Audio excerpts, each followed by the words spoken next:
CNBC आवाज़ Motilal Oswal studio में आपका स्वागत है। फ्राइडे, लेकिन मार्केट में इस समय मंडे ब्लूज। फ्राइडे चीयर सुबह था और ऐसा लग रहा था कि एक शानदार फ्राइडे बन रहा है हमारे लिए। ऑल टाइम हाई हिट हुआ, लेकिन फिर वही जो कई बार होता है, ऑल टाइम हाई पर शार्प प्रॉफिट बुकिंग आई। क्या है रीजंस, इन पर बात करेंगे, लेकिन पहले हेडलाइंस। नए शिखर पर पहुंचने के बाद निफ्टी में ऊपरी स्तरों से मुनाफा वसूली। हाई से 400 से ज़्यादा पॉइंट फिसला निफ्टी। रिलायंस, भारतीय एचडीएफसी बैंक और एल&टी ने बनाया दबाव। बैंक निफ्टी में ऊपरी स्तरों से 850 पॉइंट्स का दबाव। मिड कैप और स्मॉल कैप शेयर्स भी फिसले। इंडिया विक्स 12% से ज़्यादा उछला। हमारा मानना है कि सिग्निटी का एक्विजिशन कोफोर्ज के लिए अच्छा ही नहीं होगा, एक गेम चेंजर होगा।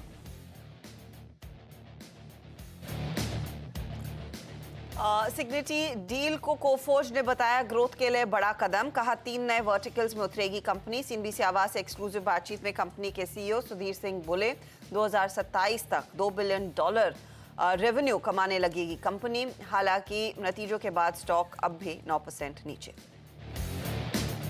नतीजों के बाद कमजोर बाजार में भी कोल इंडिया मजबूत। शेयर 3% से ज्यादा उछला। चौथी तिमाही में कंपनी का मुनाफा करीब 26% बढ़कर 8,650 करोड़ हुआ। मार्जिन उम्मीद से कहीं बेहतर। और गोदरेज प्रॉपर्टीज ने पेश किए मिले जुले नतीजे। चौथी तिमाही में मुनाफा 14% बढ़ा, लेकिन मार्जिन में 21% की गिरावट। 21% से घटकर 8% के आसपास आए। लेकिन FY25 के लिए अच्छा ग्रोथ गाइडेंस दिया। वहीं MRF ने किया निराश। आय सिर्फ 3% बढ़ी। मुनाफा मार्जिन दोनों में दिखा दबाव। कंपनी ने 194 रुपए का फाइनल डिविडेंड का किया ऐलान। और कल आएंगे कोटक महिंद्रा बैंक के नतीजे। 2% घट सकता है बैंक का मुनाफा। ब्याज से कमाई पर भी दबाव मुमकिन। वहीं सोमवार को आएंगे गोदरेज कंज्यूमर और लुपिन के रिजल्ट।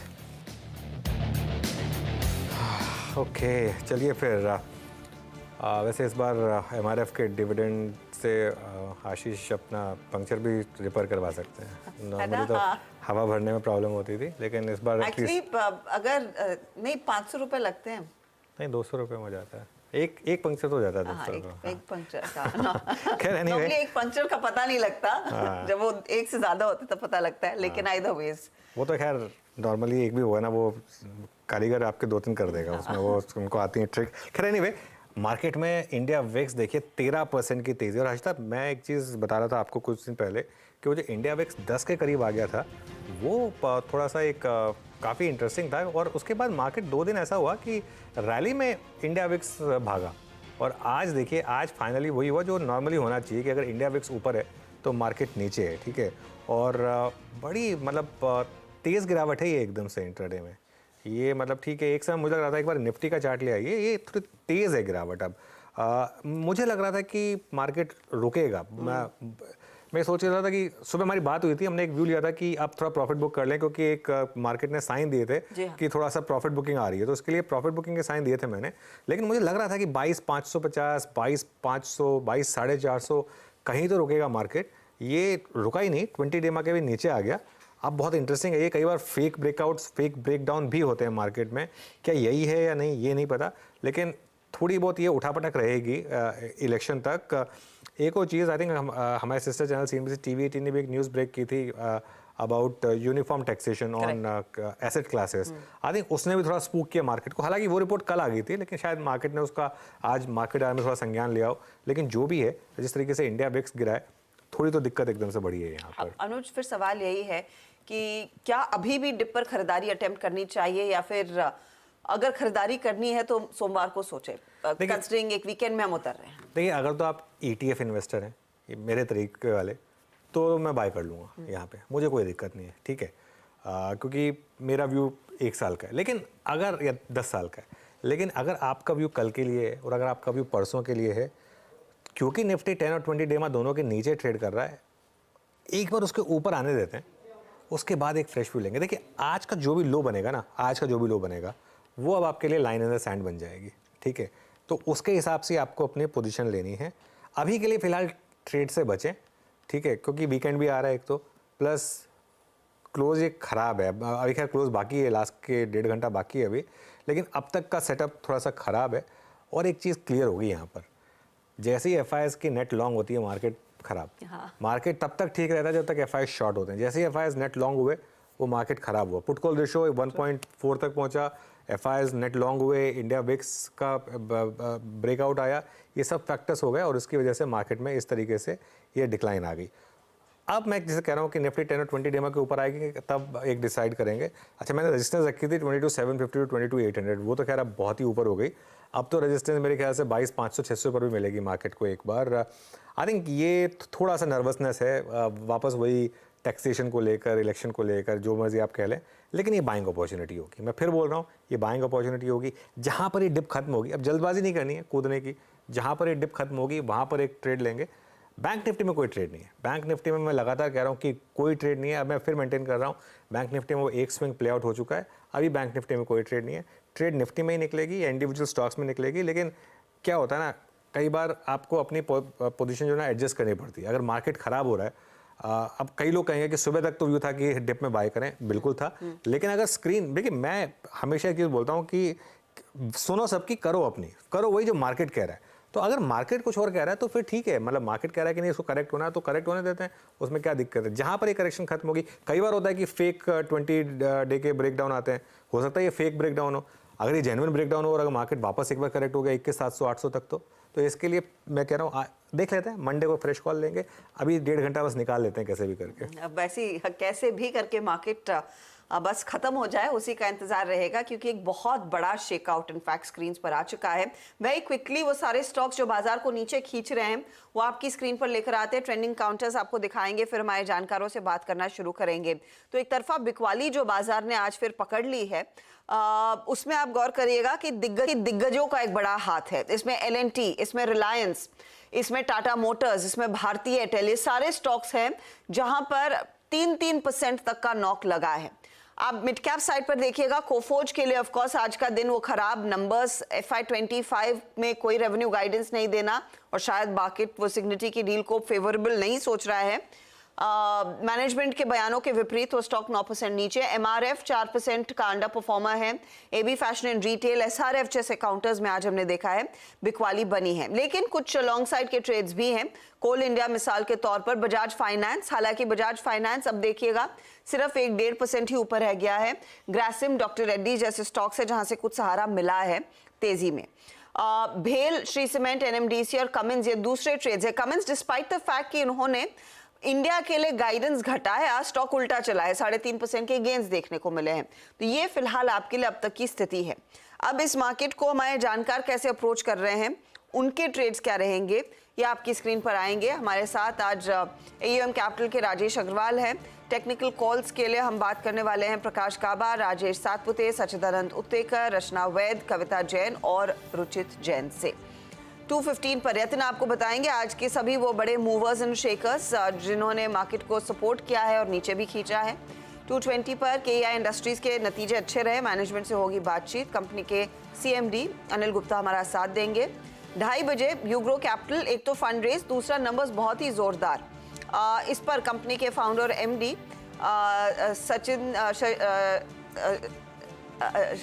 शशिंद्र नाथ से बात होगी।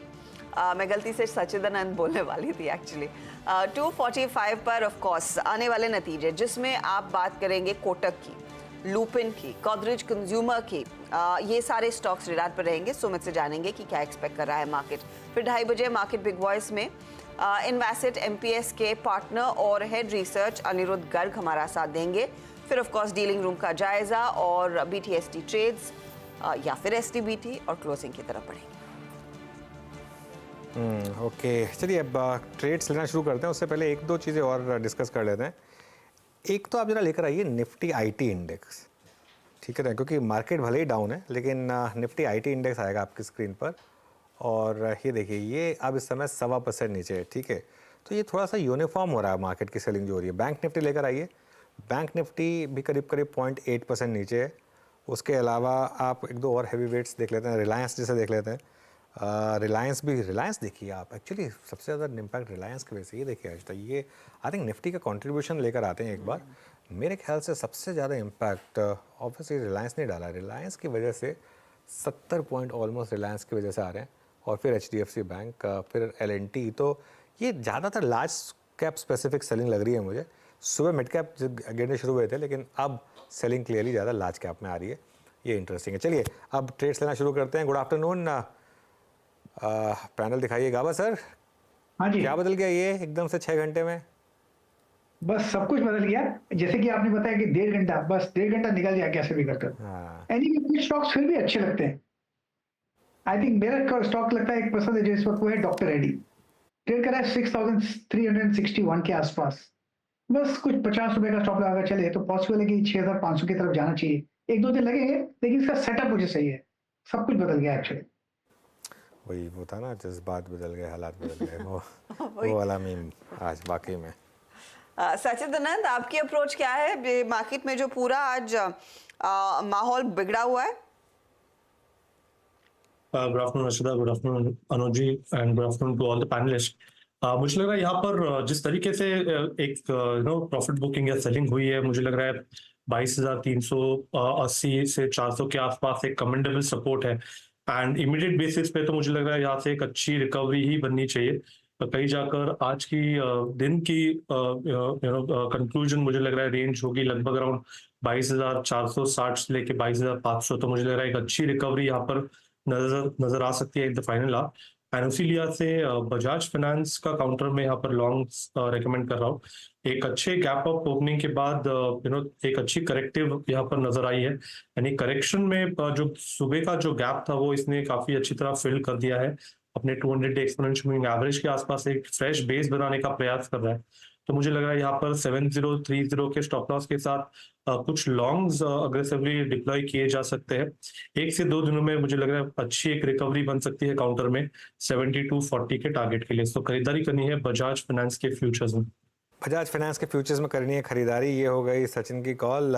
रचना जी, गुड आफ्टरनून। रचना जी, आपकी ट्रेड बाय या सेल? जी गुड आफ्टरनून। मेरी सेल ट्रेड रहेगी और वो रहेगी लुपिन में। और लुपिन में सुबह से ही गिरावट तो है।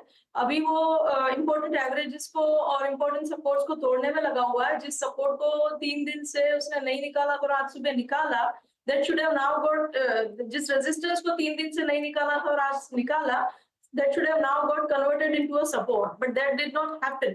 तो इसलिए हम इसको शॉर्ट करेंगे। 1652 पे है फ्यूचर्स, तो यहाँ पे 1662 के एसएल के साथ इसको शॉर्ट करेंगे। डाउन साइड पे पहला टारगेट होगा हमारा 1640 और उसके बाद 1625। ओके, तो ये भी एक मंदी का ट्रेड। लुपिन पर एक शॉर्ट कॉल 1640 1625 की तरफ फिसल सकता है काउंटर। राजेश सातपुते, आफ्टरनून, आपका ट्रेड क्या रहेगा? वेरी गुड आफ्टरनून हर्षदा जी, गुड आफ्टरनून एवरीवन। हर्षदा जी, देखिए मेरी नजर है डाबर पे। अगर आप डाबर का स्ट्रक्चर देखें तो आज स्लाइट प्रॉफिट बुकिंग है, लेकिन ये profit booking I think this is an entry opportunity. 525 530 ये इसका एक्यूमुलेशन जोन है। एग्जैक्टली इसी लेवल के ऊपर डाबर फ्लोट कर रहा है, तो डाबर हम बाय करेंगे। स्टॉप लॉस हमारा होगा 522 का, और मुझे लगता है कि अगर मैं थोड़ा इसे पोजिशनली वक्त दूं तो 560 565 का टारगेट आएगा। अगर आपको प्योर स्विंग ट्रेड लेना है तो आज के लिए इसका टारगेट या रेजिस्टेंस होगा 540 से लेके 545। ओके, डाबर, इस पर आपको करना है बाय। सुबह प्रॉफिट बुकिंग आई, लेकिन अब सेकेंड राउंड ऑफ बाइंग यहाँ पर आपको विजिबल होगी। Kavita ji, good afternoon. आपके रेडार पर कौन सा stock? Very good afternoon Anuj जी, गुड आफ्टरनून एवरीवन। सो रडार पर मार्केट पे एक अच्छा खासा आज प्रॉफिट बुकिंग हुआ है। जो काउंटर मॉर्निंग से एक अच्छा स्ट्रेंथ लिए हुए है, दैट इज एनएमडीसी। वहीं पर हम एक ट्रेड लेंगे विद स्मॉल स्टॉप लॉस 268 के लेवल पर एज ऑफ नाउ ट्रेड कर रहा है with stop loss of 265.50।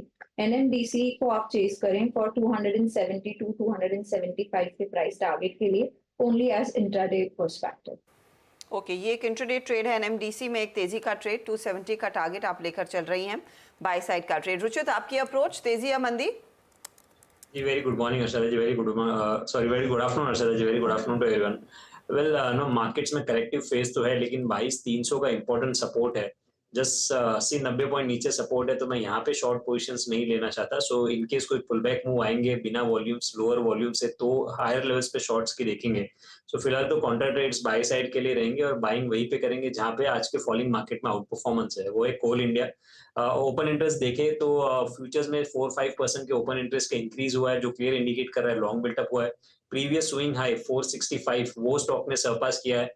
Options में देखें तो 460 आज सुबह 460 के कॉल ऑप्शन में सबसे हाईएस्ट ओपन इंटरेस्ट था, वहां पे अनवाइंडिंग हुई है।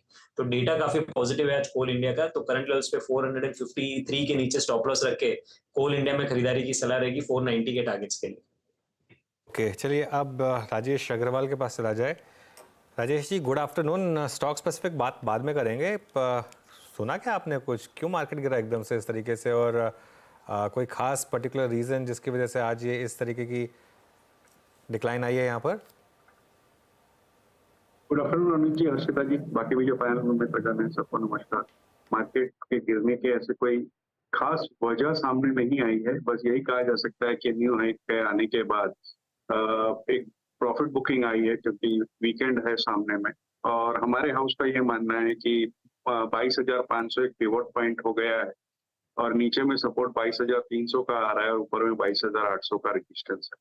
तो इस दायरे में घूमता हुआ बाजार नजर आ रहा है और हमें नहीं लगता कि इस वक्त ऐसी कोई चिंता की बात है। कम से कम इलेक्शन तक, जो 4 जून को नतीजे आएंगे इलेक्शन के, तब तक हमें लगता है कि मार्केट एक दायरे में ये 22,300 और 22,800 के बीच में घूमता हुआ नजर आएगा। क्योंकि एक तो अगर आप देखो तो कि वार की भी उतनी कोई वहां से भी ठंडी न्यूज है, क्रूड ठंडापन आ गया है, करेंसी थोड़ी सी दिक्कत दे रही है एफआई की सेलिंग की वजह से, लेकिन रिजल्ट्स जो भी आए अभी चौथी तिमाही के कॉर्पोरेट्स के, वो मिक्स नतीजे आए और ऐसे कोई एक्सपेक्टेशन से खराब नतीजे नहीं आए। तो मुझे लगता है कि जहां पर भी कॉर्पोरेट नतीजे अच्छा आए हैं वहां पर नीचे के लेवल्स पे बाइंग हो रही है और एक ये अपॉर्चुनिटी है बाइंग करने की। दूसरे अगर आप देखेंगे तो जो पॉलिटिकल स्टेबिलिटी की बात हो रही है कि मौजूदा सरकार ही रिपीट होने वाली है, तो ये एक संतोष है कि जो भी पॉलिसी इस वक्त है वही कंटिन्यू होती हुई नजर आएगी, फिर वो चाहे इंफ्रास्ट्रक्चर ग्रोथ की हो या दूसरी चीजों की, वो सब चीजों की वजह से बाजार में मुझे बहुत बड़ी गिरावट की इस वक्त उम्मीद नहीं है। आज जो सेलिंग प्रेशर आया है मेरे हिसाब से सिर्फ और सिर्फ प्रॉफिट बुकिंग की वजह से आया है। ऊपर के जो रेजिस्टेंस लेवल्स है वहां से बाजार लुढ़क के नीचे की तरफ जा रहा है। तो थोड़ा सा बाजार ऊपरी लेवल से क्लियरली सरकता हुआ। आपका ट्रेड क्या रहेगा इस समय राजेश जी, कहाँ अपॉर्चुनिटी है? देखिए इस वक्त अगर अपॉर्चुनिटी खोजना हो तो मैं समझता हूँ ग्रासिम के साथ जाना चाहिए। अगर आप देखेंगे तो वीएसएफ और कॉस्टिक दोनों में वॉल्यूम्स बढ़ रहे हैं। कॉस्टिक के तो प्राइसेस भी बहुत बढ़ रहे हैं और चाइना के इकोनॉमिक डेटा जो पॉजिटिव आ रहे हैं उससे जो प्राइसेस का ओवरहैंग था कम से कम वो खत्म होता हुआ नजर आ रहा है। दूसरे इनके अल्ट्राटेक में करीब 57-58% की होल्डिंग है, एबीसीएल में होल्डिंग है, वोडाफोन में 11.5% की होल्डिंग है और सबसे अच्छी बात है कि कैपेसिटी एक्सपेंशन कर रहे हैं। तो इन सारी चीजों के बीच में जो इन्होंने पेंट के क्षेत्र में उतरने का 10,000 करोड़ के आसपास का कैपेक्स की बात करी है, इन सारी चीजों के मद्देनजर अगर आप देखो तो हमें अभी भी इतनी बढ़त के बाद लास्ट अगर साल 6 महीने में देखें तो करीब 30-40% बढ़ गया। उसके बाद भी हमें लगता है कि चूंकि अल्ट्राटेक में एक बड़े एक्सपेंशन होंगे और वहाँ डिमांड अच्छी निकल के आएगी, यहाँ एक अच्छा अपसाइड हो सकता है। वैल्यूएशन भी अगर आप देखेंगे तो कंसोलिडेटेड पी जो अभी है वो 27-28 के आसपास ट्रेड कर रही है, जो कि कंसिडरिंग कि ग्रासिम का जो पोर्टफोलियो खुद के प्रोडक्ट्स का भी है और उनके जो सब्सिडरीज का है, मुझे लगता है कि रीजनेबल है। यहाँ से कम 10 से 12% की बढ़त आने वाले 6 से 9 महीने में बिल्कुल हो सकती है। तो यहाँ पे हम खरीदारी की सलाह दे रहे हैं। ओके, ग्रासिम ये स्टॉक आई थिंक हमने भी 2-3 बार स्पॉटलाइट में भी डिस्कस किया था ग्रासिम को, और यहाँ पर मोमेंटम क्लियरली है इंटैक्ट। सचिन टेक्निकली क्या व्यू बनेगा ग्रासिम पर? हाँ जी, एक काफी consistent high top high bottom sequence रही है काउंटर में एंड हाल फिलहाल में ही इसने अपने वीकली मंथली चार्ट्स पे एक और जोन हिट किया हुआ है। थोड़ा से अपने शॉर्ट टर्म एवरेजेस से दूर है, तो इसलिए मुझे लग रहा है यहाँ पर मोमेंटम इमीडिएटली चेस करने की सलाह नहीं होगी।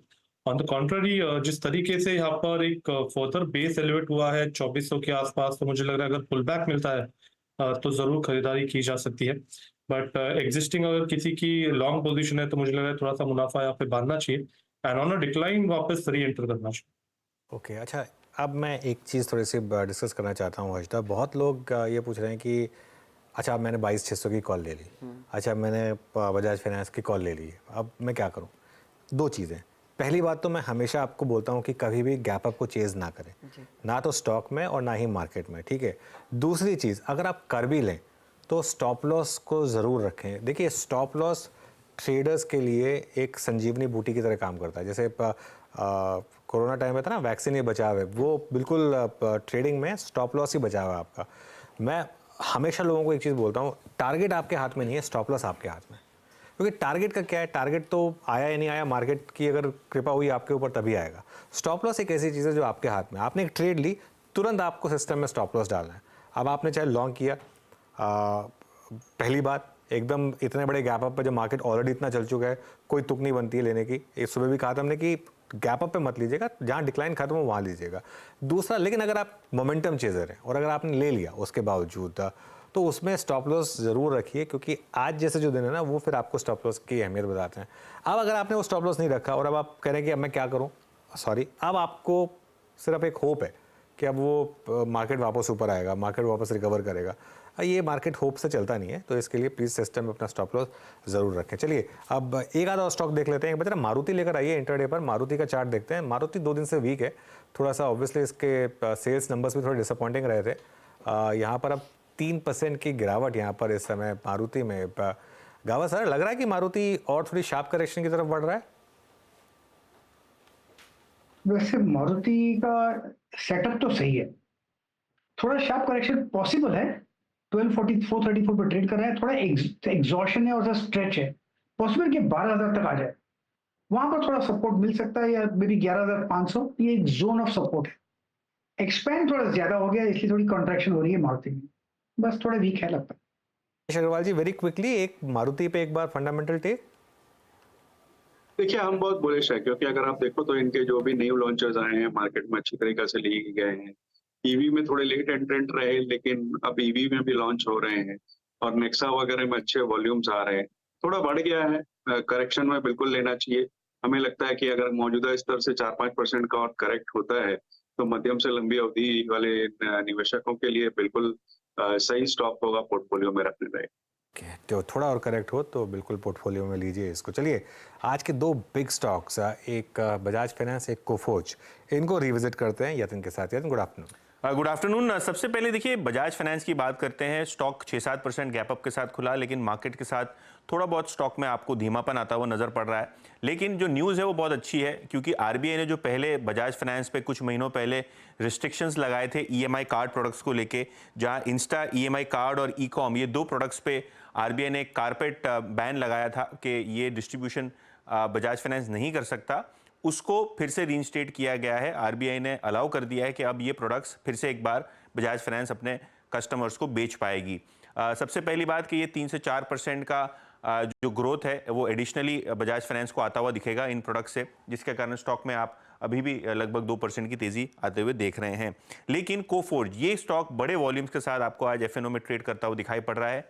3 रीजंस क्योंकि स्टॉक नीचे है। सबसे पहले अगर हम क्वार्टर ऑन क्वार्टर Q4 के रिजल्ट्स की बात करें तो लगभग 6% प्रॉफिट गिरा है, तो एक कारण ये हुआ रिजल्ट्स खराब थे अनुमान से। नंबर 2 कि सिग्निटी को ये एक्वायर करने वाले हैं, जिससे कैश आउटफ्लो होगा और कहीं ना कहीं ये 54% 1415 रुपये प्रति शेयर के हिसाब से एक्विजिशन होने वाला है, जो कि करंट मार्केट प्राइस से प्रीमियम पे है।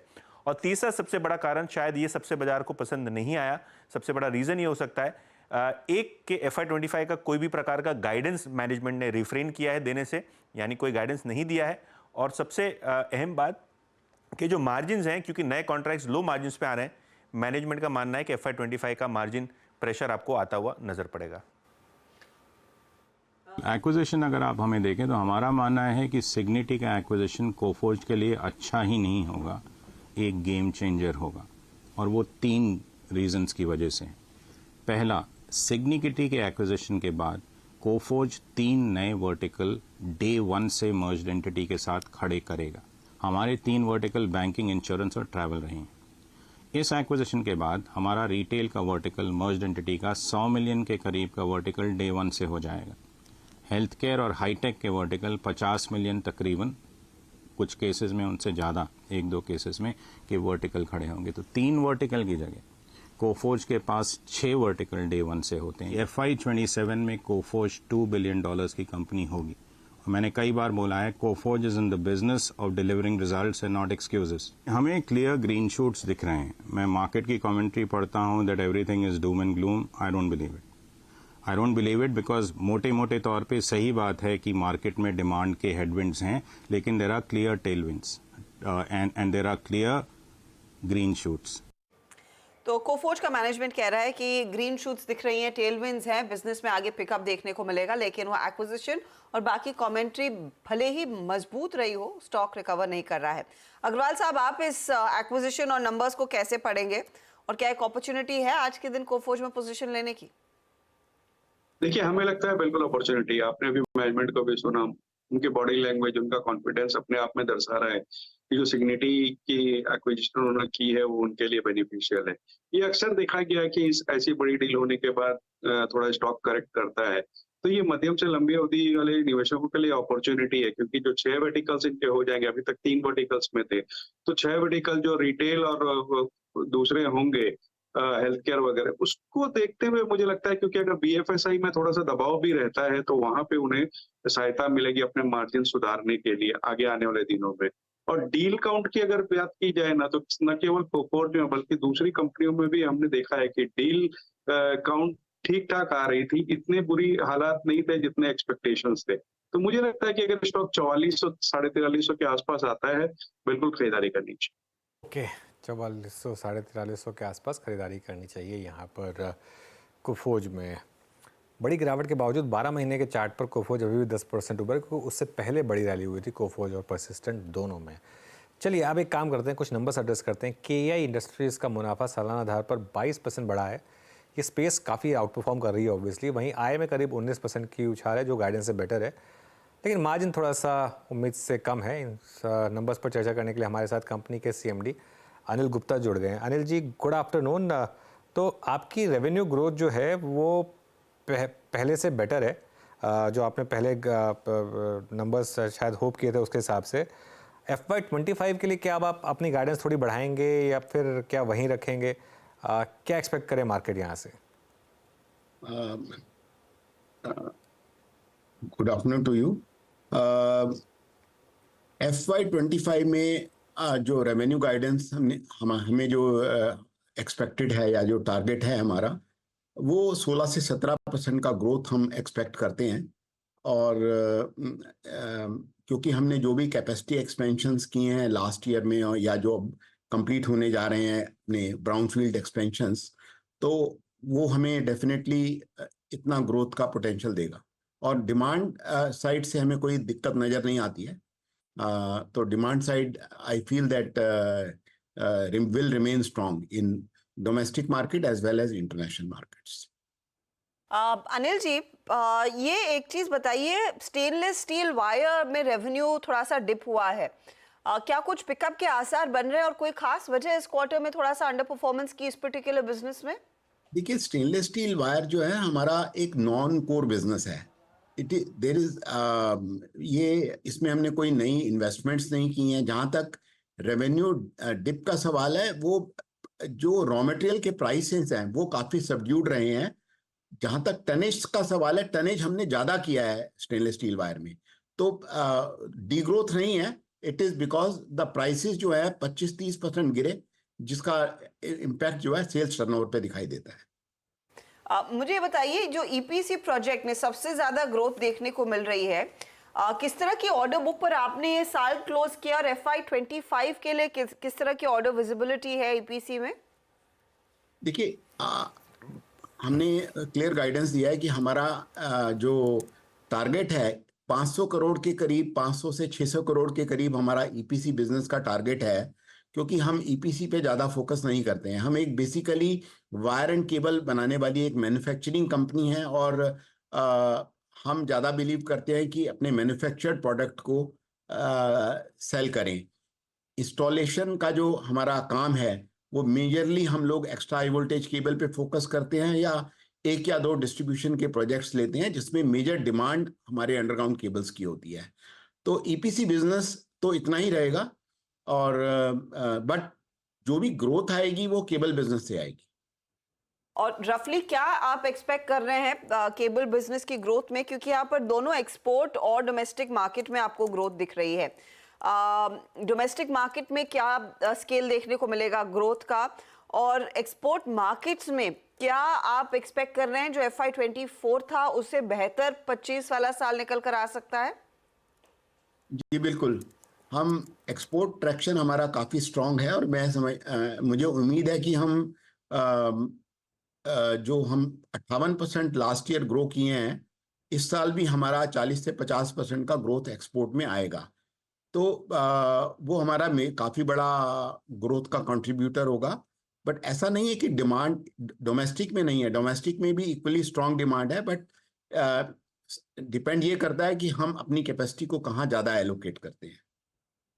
ओके अच्छा, एक आपकी कंपनी में एक जो चीज़ चल रही है वो थोड़ा सा एक ट्रांजिशन B2B से B2C में आने का, या फिर थोड़ा ज़्यादा बेटर मिक्स वहाँ पर लेके आने का, उसमें क्या प्रोग्रेस है और उससे आपको कैश फ्लोज में कितना फ़ायदा होगा?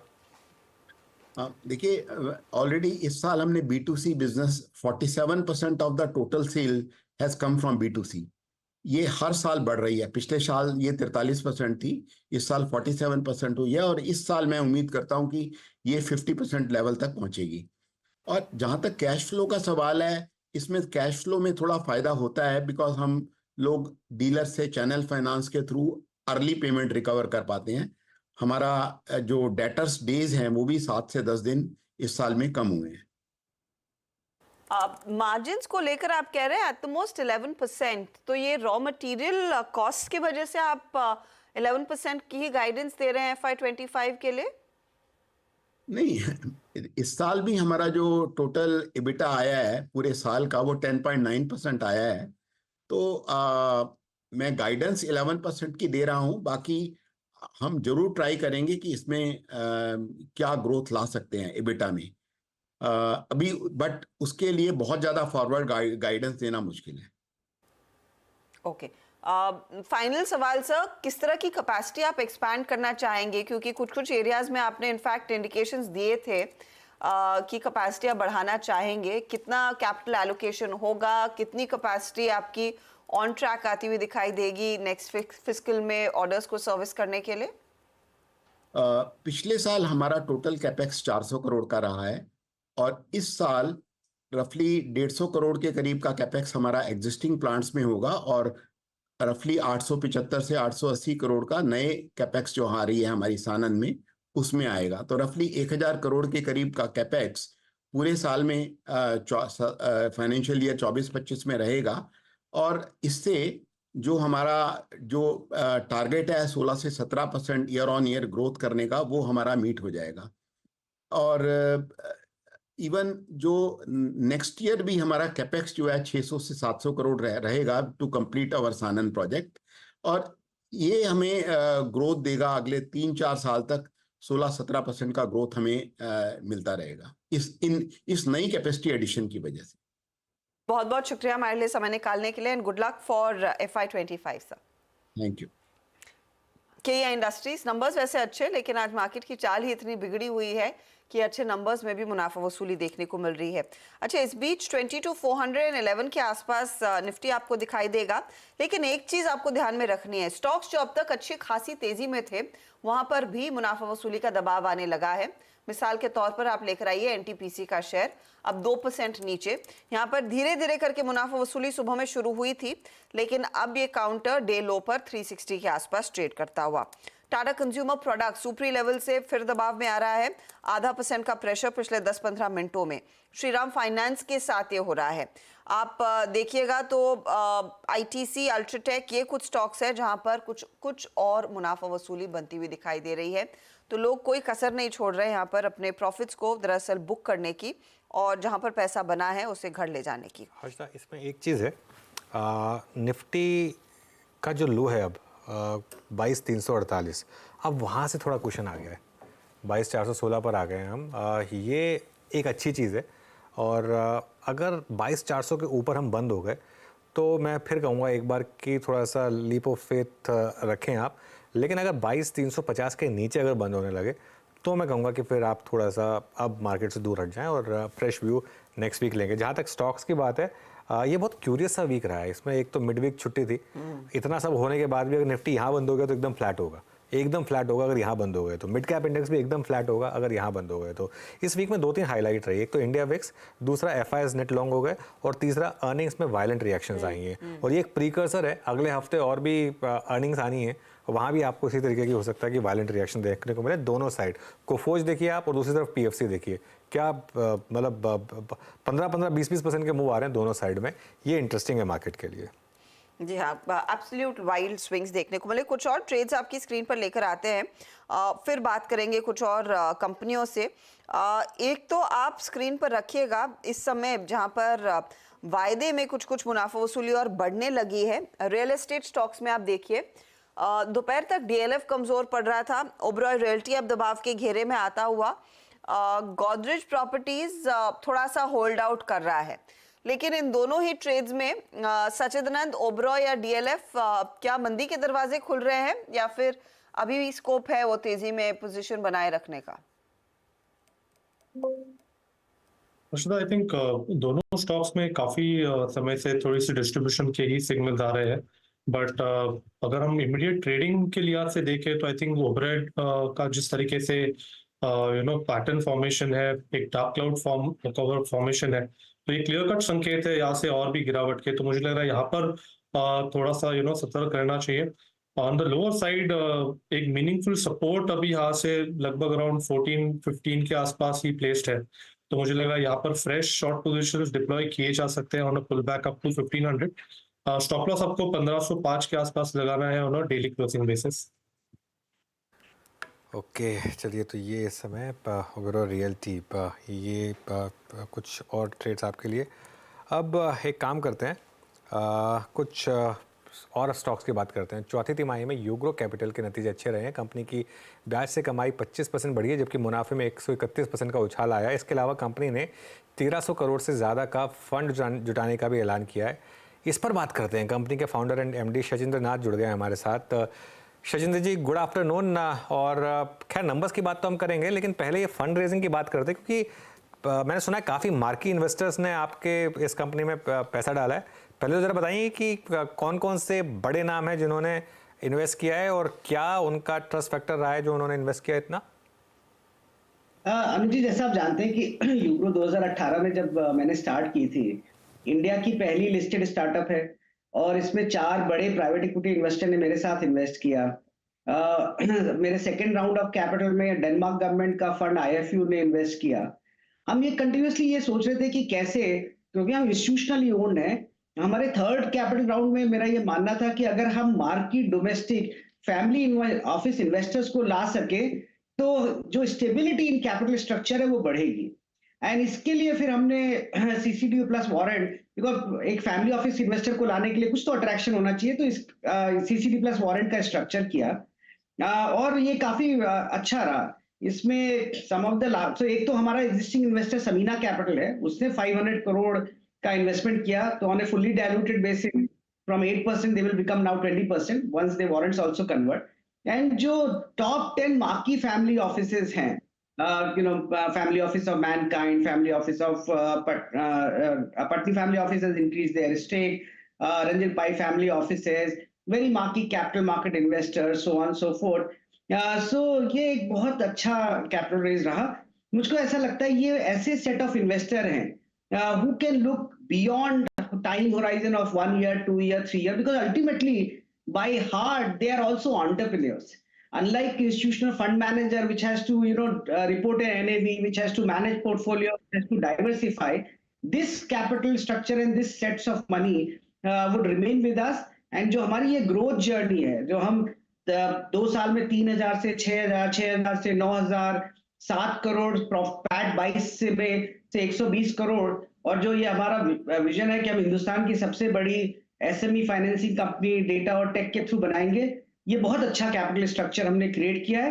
ये ना ओनली आज की कैपिटल की नीड हमारी फुलफिल करता है, बट आने वाले 1 से 1.5 साल की भी कैपिटल नीड आज ही हमने कंप्लीट कर ली है। मेरा एक्चुअली अगला सवाल ये था जो आपने आंसर कर दिया, तो अब आप फुल्ली कैपिटलाइज्ड हैं अगले 1.5 साल के लिए? अब 2 साल के लिए सर। अगले 2 साल के लिए, ठीक है। और अगले 2 साल के लिए फिर क्या ग्रोथ प्लान कर रहे हैं आप, क्योंकि आपका सबसे ज्यादा जो एक्सपोजर है वो माइक्रो लोन्स पर है, माइक्रो एसएमई लोन्स पर है। इनफैक्ट आज सुबह में मैं बात कर रही थी दिनेश अग्रवाल से और उन्होंने एक चीज कही कि जीएसटी के बाद बिजनेसेस स्पेशली एमएसएमई साइड पर वो स्केल आसानी से होते दिखाई दे रहे हैं।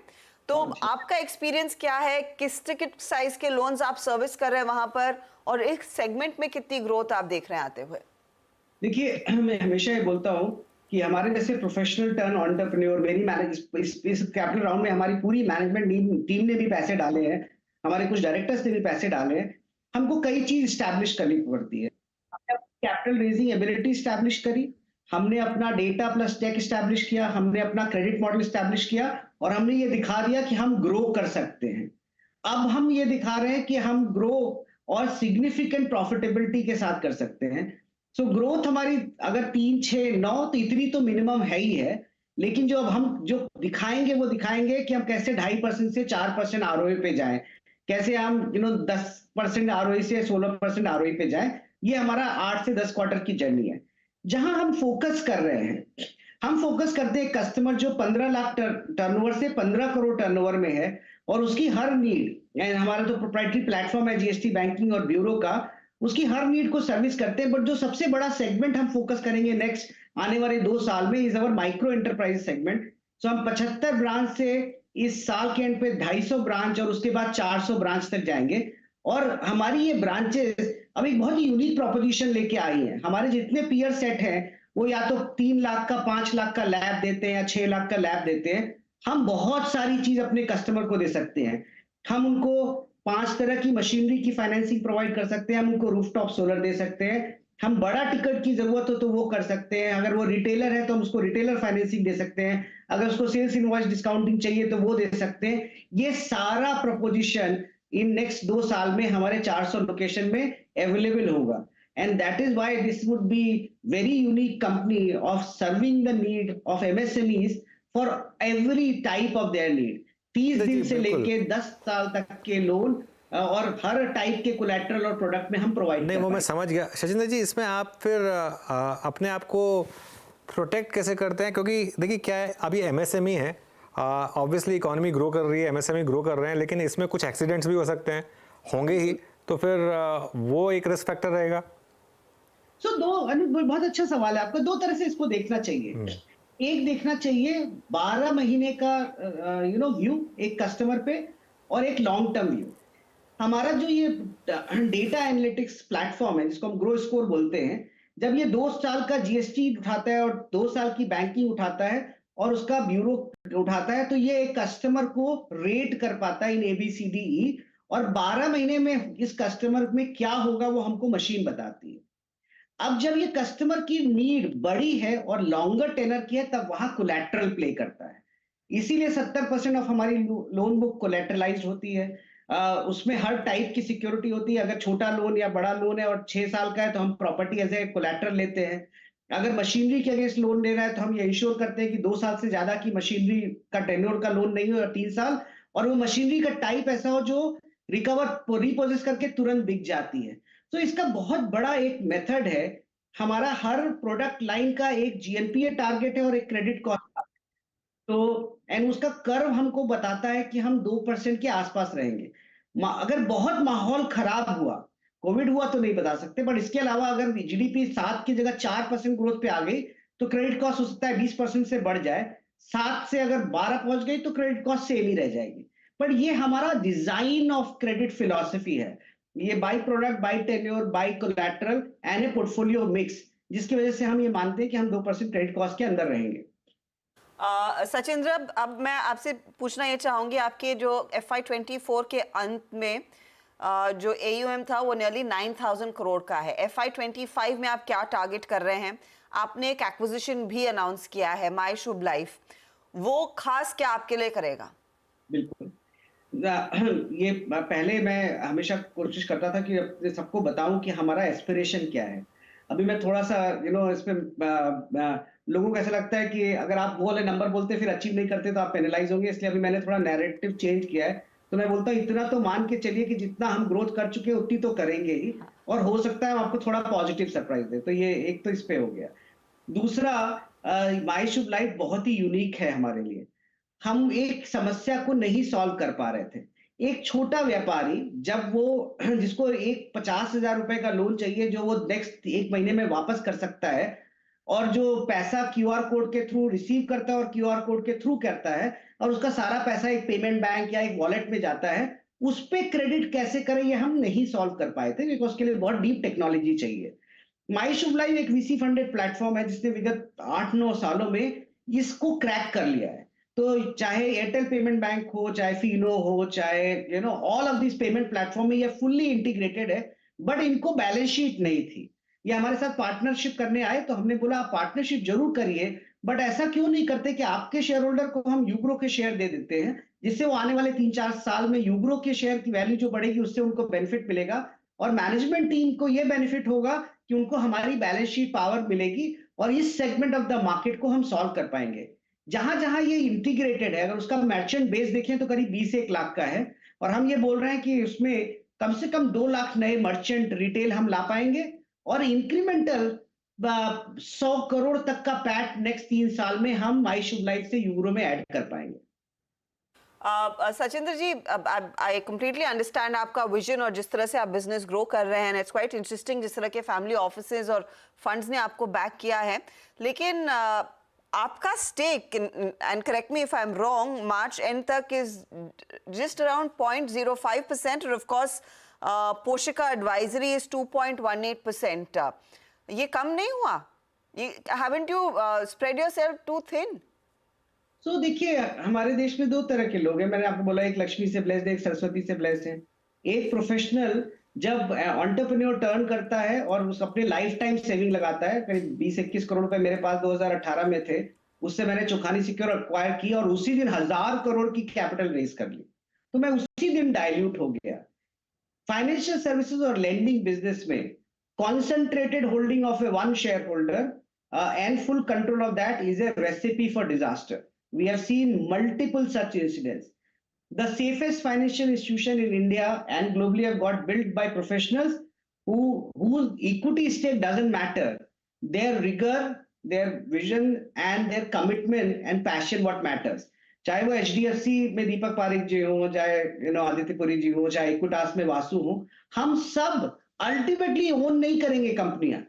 फाइनली ये कंपनियां पब्लिक ओन करेगी, हम खाली सूत्रधार हैं, और हम वैसे सूत्रधार हैं कि अगर हम जरा सा भी गड़बड़ करें तो हमें बाहर निकाल दिया जाना चाहिए। तो आई डोंट थिंक सो कि इक्विटी स्टेक मैटर्स। और मैं तो बनारस जैसे छोटे शहर से आता हूं, पेरेंट्स मेरे प्रोफेसर थे, ये 1% इतना ज्यादा है in terms of overall future value, जो कि मेरे तो लाइफ में शायद ही यूज कर पाऊंगा। ओके, बिल्कुल बहुत बड़े नाम है जो सब आपने लिए, और बिग शूज टू फिल। और नहीं, मैं ये नहीं कह रहा हूं कि मैं उनके बराबर, नहीं, मैं तो चाहता हूं कि आप आ जाएं उनके बराबर। मैं कह रहा हूं ये तो कि ऑल द बेस्ट आपको इस जर्नी के लिए। थैंक यू सो मच आज हमारे साथ जुड़ने के लिए सचिन जी। चलिए अब एक काम करते हैं, अब 4 का चौका की शुरुआत करते हैं। और मार्केट में इस समय कोमाटोस सिचुएशन है, थोड़ी सी रिकवरी जरूर आई है, लेकिन लोअर लेवल से ही अच्छी चीज़ है। वो इनफैक्ट अब लोअर लेवल से हम ऑलमोस्ट 100 पॉइंट रिकवर कर चुके हैं निफ्टी पर, ध्यान रखिएगा इसका। सस्ता ऑप्शन सचिन से लेंगे, रचना जी से एफएनओ सुपरस्टार, कविता जैन से चार्ट का चमत्कार, और राजेश अग्रवाल जी से मिड कैप फंड। तो सचिन बताइए सस्ता ऑप्शन ट्रेड। अनुज जी, मुझे लग रहा है यहाँ पर मैकडॉवेल में एक फ्रेश ब्रेकआउट हुआ है। इनफैक्ट काफी अच्छी सस्टेनेबल रैली इस पर्टिकुलर स्टॉक ने डिस्प्ले की है पिछले 2 दिनों में। जिस तरीके से इसका परफॉर्मेंस है, मुझे लग रहा है अगले हफ्ते में एक शानदार आउट परफॉर्मेंस यहाँ पर कंटिन्यू होनी चाहिए। टेक्निकली तो मुझे लग रहा है 1260 के पार ये पर्टिकुलर काउंटर जाना चाहिए, इसीलिए 1200 का जो कॉल ऑप्शन है लगभग अराउंड 50 रुपए के आसपास ये ट्रेंड हो रहा है। स्टॉप लॉस आपको 39 के आसपास प्लेस करना है, एंड लगभग अराउंड 68 से लेके 76 तक के टारगेट्स यहाँ पर अनफोल्ड होने चाहिए अगले हफ्ते में। तो खरीदारी करनी है मैकडॉवेल्स के 1200 के कॉल ऑप्शन में। ओके, यूनाइटेड स्पिरिट्स का 1200 का कॉल ऑप्शन लेना है, और इसका एक रीज़न मैं बता देता हूँ आपको क्यों ब्रेकआउट आया है। आज वीरों की छुट्टी का आखिरी दिन है, तो थोड़ा सा मुझे लग रहा है कि शायद कंजम्पशन बढ़ रही है, तो इस वजह से यहाँ पर एक ब्रेकआउट। रचना जी बताइए आपका एफएनओ सुपरस्टार। मेरा एफएनओ सुपरस्टार रहेगा रिलायंस, और वो इसलिए क्योंकि रिलायंस चाहे भले कितना भी गिरा हो, लेकिन अभी वो सपोर्ट के एक इम्पोर्टेंट सपोर्ट के नजदीक से टर्न ले रहा है, और ये एक इसका जो स्पाइक आया वो अपने आप में एक रीजन है जो अपने को निफ्टी में थोड़ी रिकवरी दिख रही है। तो रिलायंस की मई फ्यूचर्स को हम लॉन्ग करेंगे, 2875 पे है, हम यहाँ पे 2855 पे एसएल लगाएंगे, और ऊपर वाली साइड पे हमारा टारगेट रहेगा 2900 एंड 2910। ओके, तो ये फिलहाल आपके लिए रिलायंस इंडस्ट्रीज 2900 2910 के लिए एक अपॉर्चुनिटी। कविता जी चार्ट का चमत्कार। सो जुबिलेंट फूड पर हम देंगे चार्ट का चमत्कार। मुझे लगता है 474 के प्राइस टारगेट के लिए जुबिलेंट फूड पर आप एक बाय ट्रेड इनिशिएट करें। 460 का स्टॉप लॉस मेंटेन कर सकते हैं। इवन 470 के कॉल के साथ भी आप पोजिशनिंग कर सकते हैं, जहाँ मुझे लगता है प्राइस टारगेट 18 से 20 के लेवल आते हुए दिख सकते हैं। स्टॉप लॉस मेंटेन करें दैट कंडीशन 13 का। ओके, जुबिलेंट फूड पर एक बाय कॉल। राजेश अग्रवाल जी मिड कैप फंडा। हर्षदा जी मिड कैप फंडा के हिसाब से हम कंसाई नेरोलैक के साथ जाना चाहेंगे। पेंट सेक्टर में एक अच्छी कंपनी है, और अगर आप देखें तो ऑटो और पाउडर सेगमेंट में मार्केट लीडर कही जा सकती है। जो इनके पेरेंट के साथ टेक्नोलॉजी आती है वो एक की डिफरेंशिएटर है। कंस्ट्रक्शन केमिकल्स में अच्छी डिमांड बनी हुई है, और इनका जो डिस्ट्रीब्यूशन एक्सपेंशन पे फोकस है वो मुझे लगता है कि यहाँ पर थोड़ा सा इनका गेम चेंज कर देगा। क्रूड में गिरावट आई है, और जिस तरह की रियल्टी में तेजी बनी हुई है, ऑटो में तेजी बनी हुई है, क्योंकि इनके ऑटो के जो सेगमेंट में पकड़ है वो बहुत अच्छी बनी हुई है। वहां से करीब करीब 45-50% का रेवेन्यू आता है। तो ऑटो में भी और रियल्टी में भी दोनों में बढ़त बनी हुई है। सरकार का जो नजरिया है आगे आने वाले दिनों में इंफ्रास्ट्रक्चर और फोकस, मुझे लगता है पेंट इंडस्ट्री अच्छा करेगी। थोड़ी बहुत दिक्कत ग्रासिम के एंट्री की वजह से है, लेकिन वैल्यूएशन इस वक्त बहुत कंफर्टिंग है, और मैनेजमेंट भी ये क्लियरली कहा है कि वॉल्यूम ग्रोथ और मार्जिन ग्रोथ आगे इस साल दिखती हुई नजर आएगी। तो मुझे लगता है ये स्टॉक को 330 रुपए के टारगेट के साथ खरीदारी करनी चाहिए। ओके, तो ये फिलहाल आपके लिए कंसाई नेरोलैक में एक अपॉर्चुनिटी। कल भी हम पेंट कंपनियों की बात कर रहे थे, जहां पर एक मौका एशियन बर्जर पेंट एक्सेट्रा में मिला था। आज कंसाई की बात हो रही है। फटाफट से मैं रिकैप करी हूँ सारे ट्रेड्स। यूनाइटेड स्पिरिट्स सचिदानंद का ट्रेड, जहां पर वो कह रहे हैं कि आप 1200 का कॉल लेकर चले, 50 पर है। 68 और 76 के टारगेट के लिए एक मौका, 39 स्टॉप लॉस है। रिलायंस इंडस्ट्रीज में एक बाई की अपॉर्चुनिटी रचना जी ने ढूंढी है। 2900 टारगेट, 2910 तक पहुंच सकता है काउंटर, 2855 पर स्टॉप लॉस लगेगा। जुबिलेंट फूड है पसंद कविता जी की। 474 के लिए एक मौका दिख रहा है। आप चाहें तो 470 वाला कॉल भी ले सकते हैं, और कंसाई नेरोलैक पर एक बाय कॉल 330 के टारगेट के लिए राजेश अग्रवाल की राय यहाँ पर आती हुई। अच्छा, इस बीच JSW इंफ्रा के नंबर्स परफॉर्मेंस अच्छा है। कंसोलिडेटेड बेसिस पर आय बढ़ी है 1096 करोड़ पर, मुनाफा भी बढ़कर आया है। इबिट्टा आप देखिएगा 470 करोड़ से बढ़कर 580 करोड़ पर आता हुआ, और स्टॉक करीब 1 से 1.5% ऊपर ट्रेड करता हुआ JSW इंफ्रा। हाल ही में इनफैक्ट हमने वो फंड रेज पर कंपनी के मैनेजमेंट से भी बात की थी, और ये क्वार्टरली नंबर्स भी डिसेंट ही है। एक कंपनी जो अच्छे खासे इंफ्रा बिजनेस में, मरीन कार्गो उस टाइप के बिजनेस में है, तो ये एक मेरे ख्याल से ये 52 वीक हाई के करीब होगा स्टॉक। आई थिंक IPO आया था इसका लास्ट ईयर था IPO शायद, और उसके बाद इसने अच्छी ग्रोथ दिखाई थी, और अब इसका एक बार जरा 52 वीक हाई लो वाली प्लेट दिखाई, 52 वीक हाई। हाँ, तो मतलब करीब ही है उसके बाद ये स्टॉक करेक्ट भी हुआ था वैसे। अगर वो डेट के साथ अगर दिख जाए मुझे एक बार तो वो पता चलेगा। खैर एनीवे, तो ये स्टॉक अब शायद थोड़ा सा परफॉर्म कर रहा है आपको, और डे हाई के करीब। चलिए अब बात करते हैं कल की। कल ऑफ कोर्स सैटरडे है, लेकिन बाजार की नजरें रहेंगी कोटक महिंद्रा बैंक के नंबर्स पर, स्पेशली हाल फिलहाल जिस तरह से स्टॉक में मुनाफा वसूली आई है, और चाहे वो क्रेडिट कार्ड वाला मामला हो, बिग ओल्ड टाइमर्स का एग्जिट हो, इन सब चीज़ों पर आगे और डिटेल आता हुआ दिखाई देगा। इसके अलावा M&M फाइनेंस, डीमार्ट जैसे नंबर्स पर भी नजरें रहने वाली है। यही नहीं, फिर अगले हफ्ते सोमवार को Godrej consumer, Lupin, Gujarat gas, Marico जैसे नंबर्स पर मार्केट रिएक्ट करता हुआ दिखाई देगा। तो पहले कोटक से क्या एक्सपेक्ट कर रहा है बाजार, वो समझ लेते हैं। सुमित हमारे साथ है। सुमित बताइए, है ये स्टॉक थोड़ा सा प्रेशर में आजकल? नंबर्स कुछ अलग कर देंगे? देखिए, नंबर्स की शायद बहुत ज़्यादा कल चर्चा हो भी ना, इनकी जब शाम को प्रेस कॉन्फ्रेंस होगी तो उसमें बहुत सारी और भी डिटेल जिसके ऊपर बातचीत बाजार करना चाहेगा, सुनना चाहेगा, लेकिन नंबर्स के अलावा बहुत कुछ होगा इसमें चर्चा के लिए। तो पहले तो कुछ आंकड़ों की बात कर लेते हैं जो कि ब्रोकर्स के एस्टिमेट आ रहे हैं। उसके लिहाज से NIS करीब 6700 करोड़ रुपए के आसपास, 10% की बढ़त की बातचीत, मुनाफा 2-2.5% टूटने का अनुमान, डिपॉजिट ग्रोथ करीब 16-16.5% इस तिमाही में, जो कि पिछले साल इस तिमाही में 16.5% ही थी। लोन ग्रोथ 19%, 18% के आसपास थी, वो घट के अब 16-16.5% रहने की बातचीत है। ग्रॉस NPA स्लाइटली टूटेंगे, नेट NPA भी स्लाइटली नीचे आने का अनुमान है। प्रोविजनिंग करीब 490 करोड़ रुपए इस क्वार्टर में रहने का अनुमान है, जो कि 580 करोड़ रुपए के सामने होगा Q-on-Q बेसिस पे। YoY बेसिस पे प्रोविजनिंग थोड़ी सी बढ़ने का अनुमान बाजार लगा रहा है।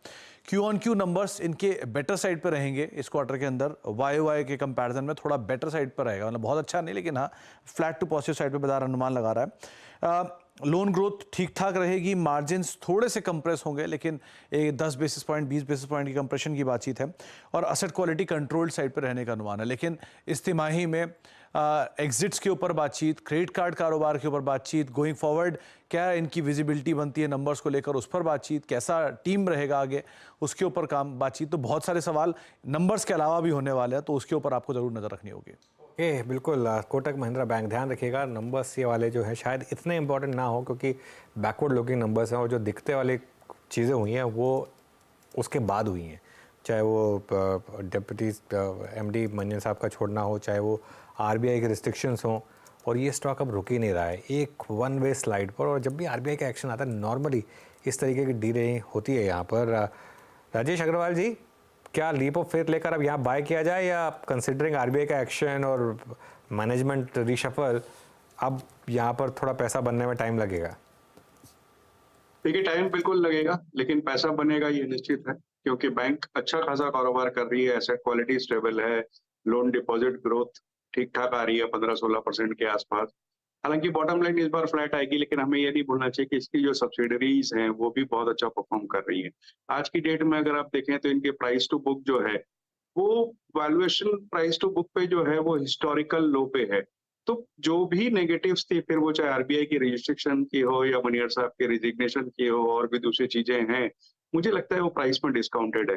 हो सकता है कि बाजार के कारणों से स्टॉक यहाँ से 50-60 रुपया और टूट जाए, लेकिन ये बहुत अच्छी अपॉर्चुनिटी है मध्यम से लंबी अवधि वालों को खरीदारी करने के लिए, क्योंकि हमने अक्सर देखा है कि हमेशा देखा है कि कोटक की जो एसेट क्वालिटी पे फोकस है ना, वो बहुत शानदार रहा है। तो उनकी एसेट क्वालिटी पे कभी कोई क्वेश्चन मार्क रहा ही नहीं, परफॉर्मेंस अच्छी रही है। थोड़ी दिक्कतें जो है वो हालिया, मुझे लगता है कि वो वक्तिया बात है, और वो सारी नेगेटिव्स ऑलरेडी प्राइस में डिस्काउंटेड है।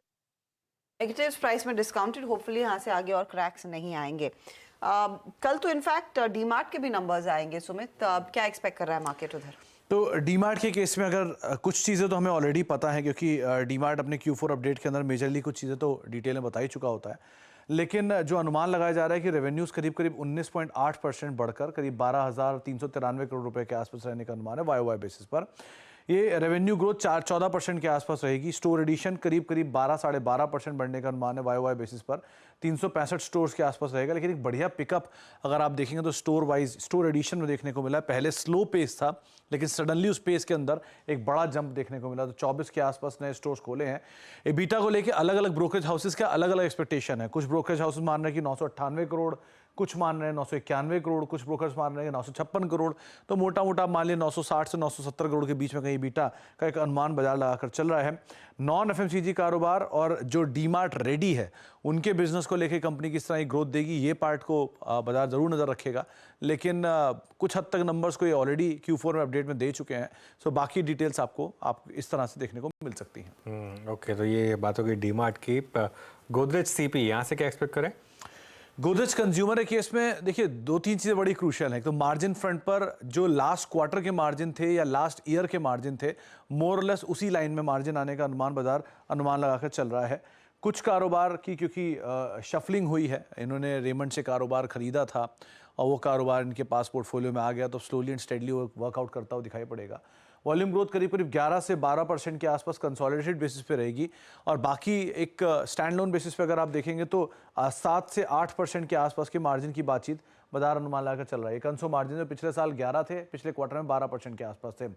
रेवेन्यू फ्रंट पर जो एक अनुमान बाजार लगाकर चल रहा है उसमें देखें तो करीब 4% के आसपास की बढ़त रहने का अनुमान है, 3327 करोड़ रुपए। इबीटा 14-14.5% बढ़ने का अनुमान, 731 करोड़ रुपए का इबीटा इस तिमाही में रह सकता है।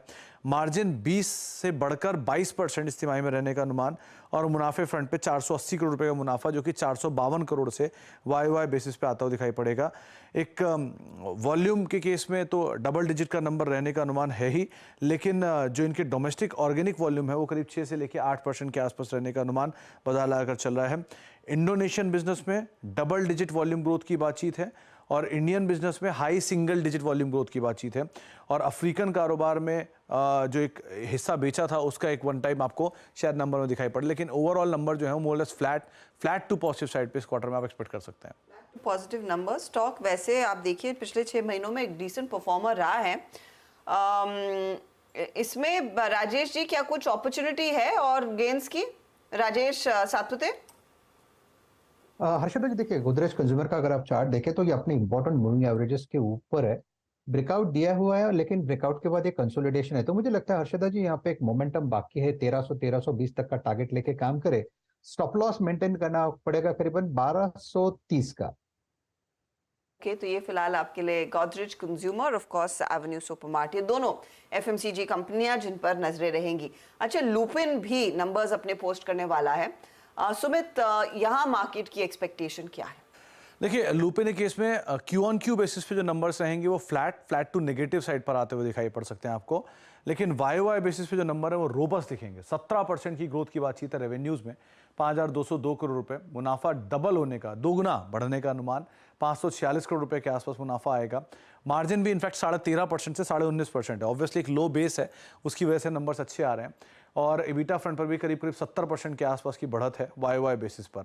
इनके जो सेगमेंटल जो कारोबार है उसमें कार्डियक थेरेपी बिजनेस के अंदर ग्रोथ, जिसकी वजह से 10% के आसपास का एक अपटिक वहाँ रहेगा। ईयू बिजनेस जो है वो 21% के आसपास की ग्रोथ वहाँ पर देखने को मिल सकती है, क्योंकि कुछ नए लॉन्चेस किए थे, नए लॉन्चेस का इम्पैक्ट वहाँ रहेगा। यूएस की बिजनेस में करीब 34% के आसपास की बढ़त की बातचीत है। $23.5 करोड़ के आसपास का एक यूएस का बिजनेस आता हुआ दिखाई पड़ सकता है, लेकिन लॉजिस्टिक कॉस्ट थोड़ी सी बढ़ेगी और उसका इम्पैक्ट कितना कंपनी के नंबर्स पर रिफ्लेक्ट होता है ये क्रूशियल है। लेकिन वाई अच्छे नंबर रहेंगे, Q on Q number flat to negative side पे आते हुए दिखाई पड़ेंगे। ओके, लुपिन, सुमित बहुत बहुत शुक्रिया। एक ऐसा स्टॉक जिसने पिछले 1 साल में आपका पैसा डबल से ज़्यादा बढ़ाया है और शानदार मोमेंटम रहा है यहाँ पर। राजेश अग्रवाल जी, लुपिन एक मल्टी ईयर बेयर मार्केट के बाद एक बहुत ही स्ट्रांग बुल मार्केट में, यहाँ पर क्या व्यू है आप? देखिए, बहुत अच्छे रिटर्न दिया है लास्ट 1-1.5 साल में, लेकिन अब मुझे लगता है कि थोड़ा सा रुकना चाहिए नई खरीदारी के लिए। किसी के पास है वो होल्ड कर सकते हैं।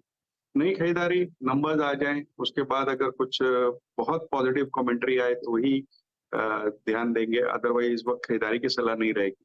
रेदर अगर मिड कैप फार्मा की बात की जाए तो मुझे लगता है इपका ज्यादा बेहतर स्थिति में है वनिस्पत की लुपिन इस वक्त। बिल्कुल, तो आप शायद इन लेवल्स पर ना एंट्री बने, इपका बेटर रहे। चलिए आप एक काम करते हैं, अब मार्केट के आगे के ट्रेंड की बात करते हैं। आज की जो करेक्शन हुई, अब तक जो ऑल टाइम हाई लगे, हमारे साथ इन्वेस्टेड पीएमएस के partner and head of research Anirudh Garg जुड़े हैं। Anirudh ji, good afternoon.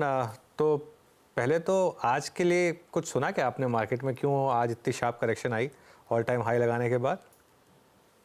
Sir अनुज जी नमस्कार, thank you for having me. हमें ये लगता है कि मार्केट में इस टाइम पे मार्केट में एक डिस्ट्रीब्यूशन फेज चल रहा है। जब डिस्ट्रीब्यूशन फेज चलता है वॉलेटिलिटी बहुत ज्यादा बढ़ जाती है। सो ये करेक्शन हम उसका एक पार्ट समझते हैं, लेकिन फिर भी मुझे श्योर है कि आपका वो 2, 3, 4, 5, 6 का टारगेट मार्केट में जरूर आना चाहिए। क्या ट्रिगर्स रहेंगे आपके हिसाब से उसके लिए? मुझे लगता है कि 2, 3, 4, 5, 6 का जो आपका टारगेट है हमें आने वाले कुछ दिनों में मार्केट नहीं, क्या ट्रिगर्स, उसके लिए ट्रिगर्स क्या रहेंगे आपके हिसाब से?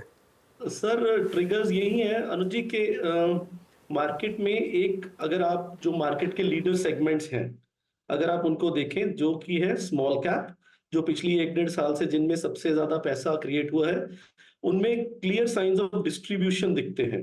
तो ओवरऑल अगर हम अगले 2 साल की बात करें, स्मॉल कैप का ओल्ड इकोनॉमी का ट्रेंड हमें इंटैक्ट लगता है, बट इन बिटवीन जो मेजर करेक्शंस आती हैं, जैसे जो 2022 में आई थी, वैसी एक करेक्शन हम आगे जाते हुए देखते हैं कि हमें लगता है कि वैसी एक करेक्शन मार्केट में पॉसिबल है। जब वो करेक्शन आती हैं, उनसे पहले में भी आप ये देखिए, इलेक्शन का कोई इवेंट हो या यूएस में कोई रेट्स को लेके कंफ्यूजन हो, इन ऐसे केसेस में जब मार्केट में कंफ्यूजन होती है तो करेक्शन आने के चांसेस थोड़े बढ़ जाते हैं। अनिरुद्ध, पिछली दफा जब आपसे बात हुई थी हम बैंक्स डिस्कस कर रहे थे और तब से अब बैंक्स में हमने देखा है कोटक के साथ एक शेकआउट हुआ, दूसरी तरफ आईसीआईसीआई एचडीएफसी में भी थोड़ा बहुत करेक्शन देखने को मिला है। क्या आपने डिप्स में मौका और ढूंढा है, कुछ पोजीशंस बढ़ाई हैं इन बैंकों में? जी मैम, हर्षदा जी, हम अब जब भी कोई डिप्स आ रही हैं, हम अपॉर्चुनिस्टिक ट्रेड्स अपने क्लाइंट्स के लिए लेना पसंद कर रहे हैं। एंड यस, हमें एचडीएफसी बैंक और इवन कोटक महिंद्रा बैंक भी इस वैल्यू पे ठीक लगता है। और कहाँ पर अपॉर्चुनिटी मिली है इस तरह के मार्केट में फिर नया निवेश की, कुछ नए खरीदने की? नहीं, नया निवेश करने का अभी कुछ मूड नहीं है। क्योंकि मार्केट्स हिस्टोरिकली हमें थोड़ी एक्सपेंसिव लग रही हैं। कोई नए क्लाइंट्स भी हमारे आ रहे हैं तो हम उनको कम से कम 12 वीक्स के सिप में उनका पैसा इन्वेस्ट कर रहे हैं, क्योंकि हमारे एक क्वांट फंड है और क्वांट फंड के हिसाब से जो हमारा रिस्क रिवॉर्ड मैट्रिक्स है वो कुछ बहुत ज्यादा अच्छा सजेस्ट नहीं कर रहा है मार्केट के लिए गोइंग फॉरवर्ड। ओके, अच्छा, लार्ज प्राइवेट बैंकों में जो एकदम से कोहराम मचा, खासतौर से कोटक जैसे बैंकों में, इसको आप किस तरीके से देख रहे हैं? क्या ये इन्वेस्टर्स के लिए बाइंग अपॉर्चुनिटी है या अब ये सेक्टर में उतना पैसा नहीं बनेगा जो हिस्टोरिकली हमने 10 साल में बनाया है?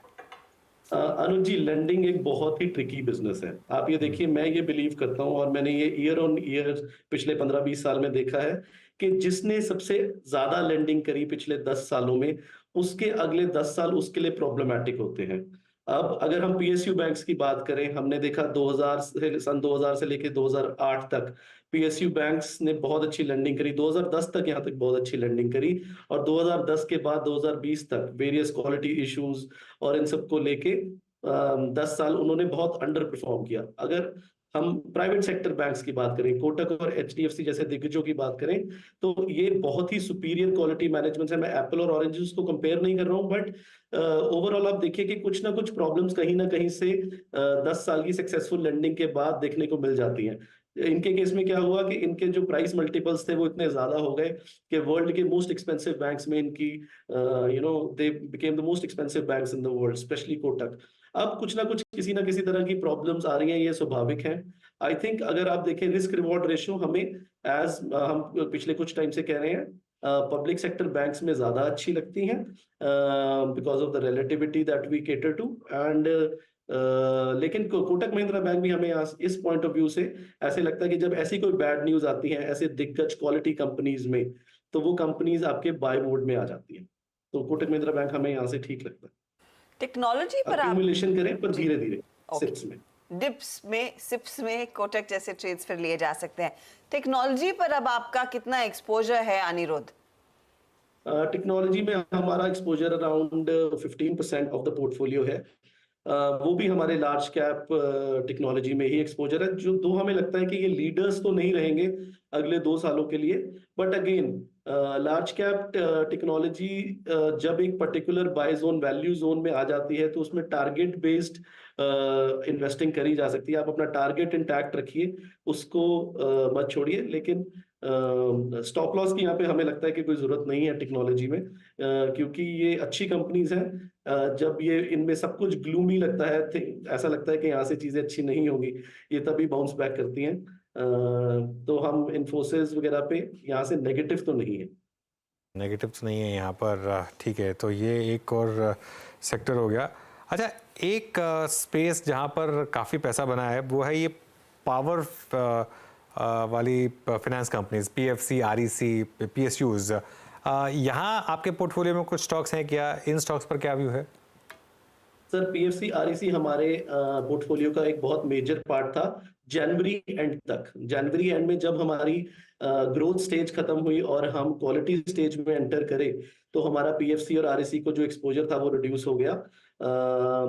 तो लेकिन हमें ये लगता है कि पीएफसी आरईसी ये दोनों इस ओल्ड इकोनॉमी रन के लीडर स्टॉक्स हैं एंड अभी थोड़े से हमें एक्सपेंसिव लगते हैं, बट जैसे जैसे इनमें कहीं भी डिप्स आएंगे we will be adding these to our portfolio.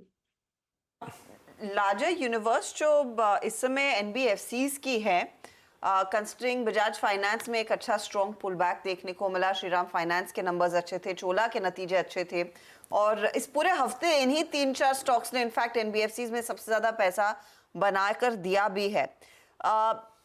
आप यहाँ से क्या पोजीशनिंग अपनी बढ़ाना चाहेंगे गिवन इन तीनों की कमेंट्री भी अच्छी एंड होपफुली लोन बुक्स भी बेहतर होने के आसार हैं? जी मुझे फाइनेंस में अगर देखना हो तो फाइनेंस में एज आपका जो पिछला क्वेश्चन था, मुझे आईआरएफसी जैसी कंपनीज ज्यादा बेटर लगती हैं क्योंकि वहां पे ओवरऑल जो ट्रेंड है वो उनके फेवर में है इन टर्म्स ऑफ केपेक्स। अगर मैं ऑटो सेक्टर की बात करूं, हम इनके अंडरलाइंग सेक्टर्स की बात करते हैं। ऑटो सेक्टर में एक ट्रिमेंडस ग्रोथ देखी है हमने पिछले कुछ टाइम में, बट अब जैसे जैसे हम कहें कि रेट ऑफ इंटरेस्ट कम होने की बारी आ रही है, कमोडिटी प्राइसेस की बढ़ने की बारी आ रही है, तो हमें लगता है कि ऑटो सेक्टर यहाँ से अगले 2 साल के लिए लीडर शायद ना रहे, based all everything based on historical trends. And इस बेसिस पे हमें ये एनबीएफसीज में they are very good companies, they are doing pretty well, but अभी हम इनमें एक्सपोजर नहीं रख रहे। हम जब एक्सपोजर इन कंपनीज में, फाइनेंस कंपनीज में रखते हैं तो हम ये देखते हैं कि जो उनका अंडरलाइंग सेक्टर है that should be the primary sector of the bull run. तो हमें जब भी मौका मिलेगा पीएफसी, आरईसी, आईआरएफसी, इन कंपनीज में हम अपना एक्सपोजर ऐड करने की कोशिश करेंगे। क्या डिफेंस पीएसयूज में भी आपका एक्सपोजर अच्छा खासा है इस समय? किस में ma'am? Defence PSUs? Defence PSUs में यस, डिफेंस पीएसयूज बहुत ही अच्छे प्राइस पे मिल रहे थे। You are getting companies like Mazagon docks, GRSE and even Titagarh on the railway side at 200-day moving averages and they are the prime sectors of this bull run. So ऐसे stocks जब भी आपको वैल्यू बाइंग मिले investors के, I would suggest कि जरूर लेने चाहिए। ऑटोज में अब स्पेसिफिकली क्या व्यू बन रहा है, क्योंकि एक तरफ महिंद्रा एंड महिंद्रा और टीवीएस जैसे स्टॉक्स हैं जो ग्रेविटी डिफाई कर रहे हैं और दूसरी तरफ कुछ स्टॉक्स हैं जहां थोड़ी करेक्शन आई है जैसे कि मारुति। यहाँ पर अब आपका क्या व्यू है? सर हम अपनी one of the theories that we follow उसमें हम ओवरऑल 8 से 10 साल का जो बुल रन होता है उसको 3 भाग में तोड़ते हैं, run 1, run 2 and run 3। Run 2 में हमें ये लगता है कि ऑटोज जरूर लीड करते हैं, पर ऑटोज वो इतने एक्सपेंसिव हो जाते हैं and they again reach a valuation where जहाँ पे रिलेटिव चेंज दूसरे सेक्टर्स के फेवर में हो जाता है। तो मैं अब यहाँ से ऑटो सेक्टर्स पे बुलिश नहीं हूँ। मुझे अगर बुलिश, इनके बिल्कुल ऑपोजिट हमारी जो बुलिशनेस है वो मेटल सेक्टर्स की तरफ ज्यादा है। ओके चलिए अनुज जी, बहुत बहुत शुक्रिया आज हमारे साथ जुड़ने के लिए और हमसे बात करने के लिए। Thank you Anuj ji. Okay अच्छा देखिए फजता, ये जो नीचे वाला फ्लैश है ना, ये टिपिकल बुल मार्केट फ्लैश है, टिपिकल बुल मार्केट फ्लैश। मतलब रेमंड को मैं जानता हूँ अपने कपड़ों के लिए, मतलब और फिर जो रियल एस्टेट में उन्होंने करा, ठीक है चलिए ठीक है, या फिर एक स्कूल बना दिया इन्होंने वो थाने में, बहुत अच्छा, चलिए ठीक है। लेकिन इंजीनियरिंग कारोबार, एरोस्पेस, डिफेंस कारोबार, पता नहीं मुझे कितना बड़ा कारोबार है इनका, इसको अलग यूनिट बनाने में की बात हो रही है। खैर एनीवे स्टॉक ने काफ़ी आउट परफॉर्म किया है एक पिछले, अगर आप देखेंगे 1 साल में, और स्पेशली पिछले 1-2 हफ्ते में बहुत तेज़ भागा है रेमंड का स्टॉक एक्चुअली। शायद मार्केट ये एक्सपेक्ट कर रहा था एक बार इसका, जरा अगर हफ्ते 2 हफ्ते का चार्ट दिखा रही है, 12 महीने का चार्ट देखिए 41%, लेकिन स्पेशली लास्ट का चार्ट देखिए आप 2 हफ्ते का करीब 17-18% भागा। चलिए खैर एनीवे अब आगे बढ़ते हैं और अब तैयारी करेंगे मंडे की। पहले डीलिंग रूम चेक लेंगे यतिन से और उसके बाद BTST कॉल्स लेंगे। यतिन बताइए, गुड आफ्टरनून, कौन से 2 स्टॉक्स पर नजर? गुड आफ्टरनून अनुज और हर्षदा। देखिए 2 स्टॉक्स जो आज फोकस में हैं, सबसे पहले गोदरेज प्रॉपर्टीज, नंबर्स ठीक थे और स्टॉक ऊपर के लेवल से करेक्ट हुआ है। जो डीलर्स जानकारी दे रहे हैं कि बहुत सारे PMS फंड्स जो है रियल एस्टेट स्टॉक्स में बायर हैं, खास करके गोदरेज प्रॉपर्टीज में, और डीलर्स को लगता है यहाँ BTST का ट्रेड ले सकते हैं। 25 से 35 रुपये का अपसाइड उनको लगता है काउंटर में आ सकता है, और ओपन इंटरेस्ट के लिहाज से भी लगभग 5% का फ्रेश ओपन इंटरेस्ट ऐड हुआ है तेजी की तरफ इस पर्टिकुलर स्टॉक में। और सेल, देखिए ये मेटल स्टॉक है जो अच्छे से आउट परफॉर्म कर रहा है, पिछले 1-2 सीरीज से आप देख रहे हैं स्टॉक में स्ट्रॉन्ग करंट है। डीलर्स के हिसाब से एक बड़ा म्यूचुअल फंड जो है डोमेस्टिक, वो यहाँ खरीदारी कर रहा है पिछले 2-3 दिनों से। और डीलर्स की अगर आप माने तो पोजिशनली उनको लगता है कि 175 से लेकर 185 तक के टारगेट्स इस काउंटर में आने चाहिए। तो ये एक स्टॉक है जो डीलर्स रेकमेंड कर रहे हैं पोजिशनली अपने क्लाइंट्स को। ओके, तो सेल पर नज़र रहेगी और डीलर्स रिकमेंड कर रहे हैं स्टॉक को। ध्यान रखिएगा, मेटल्स में खैर काफ़ी तेज़ी है। और गोदरेज प्रॉपर्टीज़ एक और स्टॉक है जहाँ पर डीलर्स रिकमेंड कर रहे हैं आपको BTST ट्रेड्स। चलिए, BTST STBT ट्रेड्स क्या कैरी करें मंडे के लिए? गाबा सर बताइए क्या कैरी करेंगे? लॉन्ग, और स्टॉक रहेगा गोदरेज कंज्यूमर। सेटअप तो सही है, तेजी भी है, 1251 के आसपास ट्रेड कर रहा है। 1240 का स्टॉप लगाना चाहिए, 10-11 रुपए का बस टारगेट। 1280 से 1300 ये एक जोन है, वहां तक जाना चाहिए आते दिनों में गोदरेज कंज्यूमर्स। ओके, तो 1280 1300 की तरफ जाता हुआ ये काउंटर दिख रहा है। रचना जी, आपका ट्रेड? जी, मेरी तरफ से जो ट्रेड रहेगा दैट विल बी VDL के फ्यूचर्स, जिसको हम लॉन्ग करेंगे। क्योंकि अभी इतना मार्केट गिरा हुआ है, शॉर्ट साइड पे तो रिस्क रिवॉर्ड रेशियो फेवरेबल मिलेगा तो मुश्किल से, तो यहाँ पे लॉन्ग में ज्यादा सेंस बनेगा। VDL वैसे भी स्ट्रॉन्ग काउंटर है, 418 पे है फ्यूचर्स। अगर हम 414 पे SL लगाएंगे 414 पे, तो यहाँ पे ऊपर वाली साइड पे हम 422 और 425 का टारगेट लगा सकते हैं। ओके, वेदांता, ये हो गई रचना जी के पिक का। ओके, चलिए सचिन, आप क्या कैरी करेंगे? अनुज जी, यहाँ पर हमने इस हफ्ते की शुरुआत अशोक लीलैंड के कॉल से की थी, लगभग अराउंड 186 187 पे 192 और 210 के टारगेट्स हमने कम्युनिकेट किए थे। एंड जिस तरीके से इसका परफॉर्मेंस रहा है throughout this particular week, तो यहाँ पर अभी भी अच्छे खासे शॉर्ट पोजीशंस कवर हो रहे हैं। तो मुझे लग रहा है ये रैली अगले हफ्ते में भी एक्सटेंड होनी चाहिए। सो 210 और 214 ये दो टारगेट्स के लिए अभी भी यहाँ पर लॉन्ग पोजीशंस बढ़ाने की सलाह होगी। जिस तरीके से स्ट्रक्चर है, लगभग अराउंड 201 के आसपास एक फ्रेश सपोर्ट है, तो 200.50 के स्टॉप लॉस के साथ फ्रेश लॉन्ग्स अभी भी यहाँ पर डिप्लॉय करने चाहिए। ओके, 210 214 की तरफ बढ़ सकता है काउंटर। रुचित, आपका ट्रेड?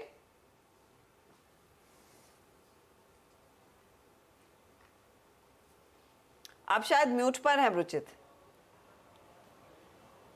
या आई एम सॉरी, या BTST के लिए टोरेंट फार्मा में खरीदारी की सलाह रहेगी। रीजनिंग वही है जो मैंने कोल इंडिया के लिए शो की शुरुआत में दी थी कि फॉलिंग मार्केट में जो स्टॉक्स आउट परफॉर्म कर रहे हैं और कंसोलिडेशन से ब्रेकआउट दे रहे हैं, आई थिंक उनमें मोमेंटम स्ट्रॉन्ग बनेगा। सो टोरेंट फार्मा में भी अगर आप देखेंगे तो क्लोजिंग बेसिस पे आज ऑल टाइम हाई पे क्लोज दे रहा है। लास्ट 1-1.5 महीने के कंसोलिडेशन का ब्रेकआउट आ रहा है, वॉल्यूम्स काफी अच्छे हुए कैश सेगमेंट में। 2670 के स्टॉप लॉस से खरीदारी करके जाए 2800 के अराउंड के टारगेट्स के लिए। ओके, कविता जी, आपका ट्रेड क्या रहेगा मंडे के लिए? या इट्स लाइक रुचित अभी डिस्कस किए, जो सुबह से काउंटर स्ट्रॉन्ग थे उन्हीं पर ट्रेड लेकर जाएंगे। NMDC डिस्कस किया था स्टार्टिंग में, आई होप उसकी टारगेट्स अचीव होते हुए दिखे हैं अभी। In the same way GMDC में भी बहुत अच्छे मूव बनते हुए दिख रहे हैं, तो GMDC को आप एज BTST लेकर जा सकते हैं। एज ऑफ नाउ GMDC 448 के लेवल पर है, for the price target of 468 आप GMDC को लेकर जाएं। स्टॉप लॉस मेंटेन करना चाहिए 438। ओके, तो ये फिलहाल GMDC में एक अपॉर्चुनिटी। राजेश सातपुते, आपका ट्रेड? अर्शदा जी, देखिए मैं सिप्ला को लेके जाऊंगा। मुझे लगता है कि सिप्ला में एक ब्रेकआउट हुआ है और ब्रेकआउट के बाद आज का दिन पॉज है, और सबसे बड़ी बात है इसने अपने इंपॉर्टेंट सपोर्ट को मेंटेन किया। 1425 1430 ये इसका क्लस्टर था पोस्ट ब्रेकआउट। तो मुझे लगता है कि यहाँ पे रिस्क भी थोड़ा कम रहेगा, तो सिप्ला बाय करेंगे। स्टॉप लॉस रहेगा 1422 का, और इसका टारगेट होना चाहिए 1460 का। 1460 1470 ये रेंज होना चाहिए सिप्ला। ओके, तो ये फिलहाल एक अपॉर्चुनिटी सिप्ला में इस समय आपको राजेश जी ने आइडेंटिफाई करके दी है। चलिए इंडेक्स पर एक बार नजर डाल लेते हैं और समझते हैं इस क्लोजिंग को कैसे पढ़ें, और खासतौर से सोमवार के लिए फिर क्या कुछ ट्रेड कैरी करना का मौका है या नहीं। 22,490 के लेवल्स पर याद रखिएगा, हम 22,400 के काफ़ी नीचे 348 350 को टेस्ट करके आए हैं और वहाँ से रिकवरी देखने को मिली है, और निफ्टी बैंक दबाव में रहा है। 270 अंकों का नुकसान इधर। अनुज, पहले तो निफ्टी कंस्ट्रिंग एक थोड़ा सा ऊपर की चाल, हाउएवर अभी हम 22,500 तक ही पहुंचे हैं। ये क्या इंडिकेट कर रहा है अगले हफ्ते के लिए एंड मोस्ट इम्पोर्टेंटली आज की क्लोजिंग के लिए? हाँ, कैरी करना है आज तक। मैं तो हमेशा एक चीज़ बोलता हूँ, ट्रेंड के साथ मिस्टेक करें। गलती करनी है ना मार्केट में, ट्रेंड के साथ करें। देखिए मैं फिर बोल रहा हूँ, आज भी अगर आपसे गलती हो गई और आज अगर आपका लॉस हुआ है ना, ब्रॉडली वो ट्रेंड के साथ लॉस हुआ है, तो ऑब्वियसली मतलब इन वे अगर आपने इंटरडे में लॉस बुक किया तो वो गलत बात है, क्योंकि आपको फिर इंटरडे में आपकी एंट्री गलत थी। लेकिन अदरवाइज पोजिशनली अगर आपने आज कोई लॉस बुक करा है किसी कारण से, तो उसको आप बैड लक समझिए। अदरवाइज इस मार्केट में टेक्सचर बहुत स्ट्रांग है, कैरी करना आपको लॉन्ग ही है। और अब आज का लो स्टॉप लॉस होगा 22,348। ऑन डेज लाइक टुडे ना मार्केट एक अपने आप आपके लिए एक नया स्टॉप लॉस क्रिएट कर देता है। आपके लिए 22,348 का एक स्टॉप लॉस क्रिएट हो गया है, वो आपका स्टॉप लॉस होगा। हाँ, मैं बार बार कहता हूँ, अगर गैप के साथ निकल गया वो तो इतना रिस्क आपको लेना पड़ेगा। वैसे लो से हमने अच्छा खासा क्वेश्चन क्रिएट कर लिया, तो अगर गैप डाउन हुआ भी तो उसके नीचे तो नहीं होना चाहिए। इतना तो एक थोड़ा मार्केट का इतनी तो रिसेंट टेक्सचर अगर आप देखेंगे तो इतनी तो आप वो ले सकते हैं, लीप ऑफ फेथ ले सकते हैं कि उसके नीचे तो नहीं खुलेगा। और अगले हफ्ते मेरा व्यू ये है कि हम फिर ऑल टाइम हाई लगाएंगे मार्केट पर, और अगले हफ्ते हो सकता है हम इवन वो 23,000 भी क्रॉस कर लें। 22,800 22,750 वाला जो कंजेशन है उसको भी क्रॉस कर लें। हाँ, आज की कैंडल बड़ी बनी है, लेकिन ठीक है, कोई दिक्कत नहीं है। मैं अभी भी लॉन्ग साइड पर ही रहना चाहूँगा। बैंक निफ्टी पे अभी भी कोई ट्रेड नहीं है। कल कोटक क्या कहता है, उसके बाद मंडे को रिएक्शन देख लेते हैं, उसके बाद मंडे को बैंक निफ्टी पे फ्रेश भी ले लेंगे। तो बैंक निफ्टी के लिए रुके, लेकिन निफ्टी में वो ट्रेड कैरी किया जा सकता है अगर आप तेजी की तरफ हैं। एंड होप मत छोड़िए, बेसिकली आज के शेकआउट के बाद, आज की मुनाफा वसूली के बाद मौका मिलेगा। इनफैक्ट सचिदानंद, ये 22,500 के आसपास तक का क्लोज भी आप पॉजिटिव मान रहे हैं? आई थिंक यहाँ तक एक वापस पुल बैक की एक्सपेक्टेशन जरूर थी। लगभग 22,300-350 के आसपास का बेस काफी सेफ बेस नजर आ रहा था। बट वीकली चार्ट पे एक स्पिनिंग टॉप बनना थोड़ा सा इनडिसाइसिवनेस ही दर्शाता है। मुझे लग रहा है इम्पोर्टेंट होगा कि अगले हफ्ते की शुरुआत भी थोड़ी सी दमदार हो। अगर 22,600 के ऊपर की गैप अप ओपनिंग होगी तो आई थिंक काफी क्लियरली हम 23,000 के आसपास ट्रेंड करेंगे। अदरवाइज थोड़ा सा मुझे लग रहा है ये डिफिकल्ट हफ्ता रह सकता है। एंड एक ब्रॉड रेंज ऑस्किलेशन मोड में आई थिंक निफ्टी अपनी चाल कंटिन्यू करे। चलिए, इस बीच खिलाड़ी नंबर 1 का भी अपडेट आपकी स्क्रीन पर आ जाएगा। इस हफ्ते हमारे साथ 3 जानकार जुड़े, सोनी पटनायक, पंकज रांदड़ और हरीश जुजारे। तीनों के पॉजिटिव में रिटर्न्स हैं, लेकिन सोनी वाइफा आज की विनर 8.68% के रिटर्न्स इनके बनते हुए और वहां पर 5% की कमाई पंकज ने की, तो हरीश भी करीब हल्की सी पॉजिटिव टेरिटरी में आए हैं। सोनी, कॉन्ग्रेचुलेशंस, एक इंटरेस्टिंग हफ्ता, एक मिड वीक हॉलीडे मिली हमें, उसके बाद एक शेकआउट आज के दिन। आपके टॉप परफॉर्मर्स में देख रही हूँ, lemon tree, Chambal, IGL, Tata power, Vedanta, सब में 1 से 1.5% तक की कमाई बनी है। लेकिन पहले इस क्लोजिंग को आपने कैसे पढ़ा, एंड मोस्ट इम्पोर्टेंटली अगले हफ्ते के लिए क्या रणनीति रहेगी? Good afternoon Harshada ji, thank you so much. देखिए, आज मॉर्निंग में भी जहाँ पे मैं स्ट्रेस कर रही थी कि आज वीकली क्लोजिंग काफी इंपॉर्टेंट रहेगा, सीरीज की शुरुआत की जो सपोर्ट रेंज थी 22,300 से 22,400, उसी रेंज को टेस्ट करते हुए रिकवरी काफी शार्प हुई है। 22,500 के पास ही अभी वीक क्लोज दे रहा है। 22,400, 22,300, 22,200, ये तीनों स्ट्राइक के पुट कॉल रेशियो काफी स्ट्रांगली 1.4 के ऊपर अभी भी सस्टेन कर रहे हैं, यानी कि पुट राइटर्स वो लेवल को डिफेंड करने के लिए तैयार है, कोई भी अगर वॉलेटाइल मूवमेंट आ रहा है ऑन द डाउन साइड। सो जब तक वो सपोर्ट ऑफ 22,300, 22,400 वो रेंज सपोर्ट ब्रेक नहीं करता है ऑन क्लोजिंग बेसिस, तब तक ये वॉलेटाइल रहता जाएगा, बट बाउंस भी करता रहेगा निफ्टी। एंड अभी अपसाइड टुवर्ड्स 22,600, 22,800 दोबारा टेस्ट हो सकता है। Of course fresh upside for 23,000 आपको तभी देखने को मिल सकता है जब वो 22,800 को टेस्ट कर सकता है। कल भी एफआईज की पोजीशनिंग काफी पॉजिटिव रही है, सो यहाँ से एक लॉन्ग साइड पे ही आप ट्रेड कंटिन्यू कर सकते हैं।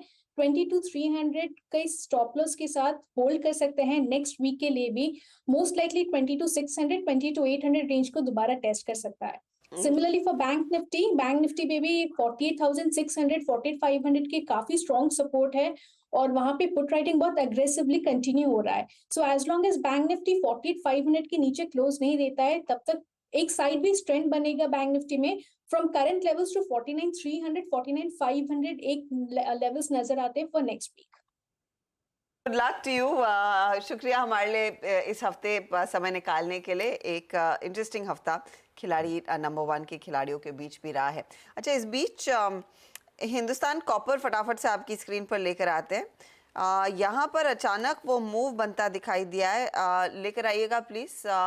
अभी भी नेगेटिव टेरिटरी में है, लेकिन आप देख रहे हैं वो अचानक ग्राफ ऊपर जाता हुआ, तो निचले लेवल से कुछ पोजीशंस कवर होने के आसार बनते दिखाई दिए हैं।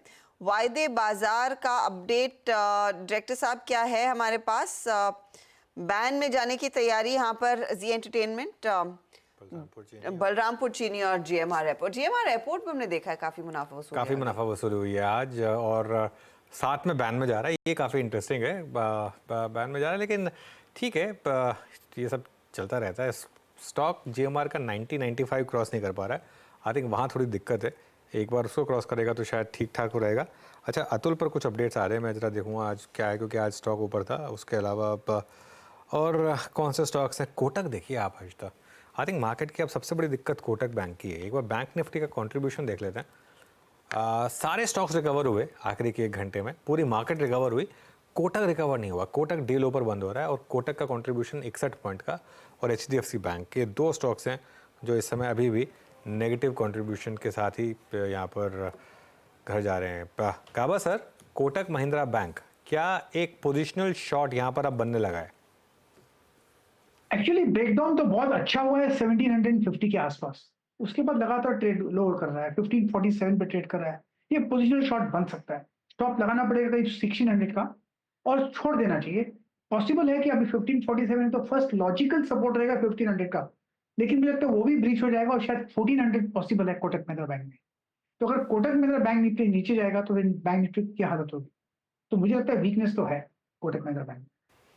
कोटक महिंद्रा बैंक एक कमजोर कड़ी। लेट्स सी अब नंबर्स में क्या उभर कर आता है और आउटलुक कंपनी क्या देती है बाकी पूरे साल के लिए। अच्छा, एक स्टॉक हमने सुबह में डिस्कस किया था, दोपहर में नहीं, एल&टी का जो क्लोज आया है आज, वो क्या सिग्नल कर रहा है? रुचित, क्या पर्सपेक्टिव लेकर चलेंगे आप? 3504 पर ये टिका। फ्रेंकली आज एक हेड एंड शोल्डर्स पैटर्न का फॉर्मेशन हुआ है, हालांकि उसका ब्रेकडाउन अब तक आया नहीं है, लेकिन 3470 मेरे ख्याल से आने वाले वीक में काफी इंपॉर्टेंट लेवल रहेगा। जब तक 3470 के ऊपर है तब तक ट्रेंड नेगेटिव नहीं है स्टॉक का। मे भी थोड़ा सा कंसोलिडेशन 3470 से 3670 या 200 पॉइंट की रेंज में रहेगा। तो कोई अगर एग्जिस्टिंग लॉन्ग्स है तो 3470 के नीचे स्ट्रिक्ट स्टॉप लॉसेस लगाए। बाकी ट्रेड सेटअप्स इतने नहीं बन रहे, क्योंकि शॉर्ट टर्म ट्रेंड एकदम रेंज बाउंड लग रहा है। ओके, अच्छा, एक बार जरा रिलायंस का इंट्राडे चार्ट दिखाइए स्क्रीन पर। रिलायंस लोअर लेवल से ठीक ठाक रिकवरी इस समय आपको दिखा रहा है 2867 पर। आई थिंक रचना जी की कॉल भी थी। और कुछ स्टॉक्स जहाँ पर इस समय मूव्स आ रहे हैं, बजाज ऑटो लेकर आइए। फाइनली थोड़ी सी ग्रेविटी यहाँ पर कैच करती हुई हायर लेवल से थोड़ा स्लिप हुआ बजाज ऑटो का स्टॉक, लेकिन मेरे लिए आज का स्टॉक ऑफ द डे रहा Coal India, without any stretch of doubt Coal India. और कोल इंडिया ने आपको एक और चीज़ बता दी कि कैसे आपको अर्निंग्स के रिव्यू में सिर्फ हेडलाइन नंबर पर नहीं जाना चाहिए, और थोड़ा सा एक अपना हल्का सा स्टडी करेंगे। आज इसने स्क्रीन पे पैसा बना के दिया आपको, और आज इसने अपॉर्चुनिटी दी है। और खैर मैं एक चीज़ बोलूँगा, सुबह जब मैंने ये बात कही थी, मेरा ये बिल्कुल अंदाज़ा नहीं था कि आज ये रिकवर हो जाएगा।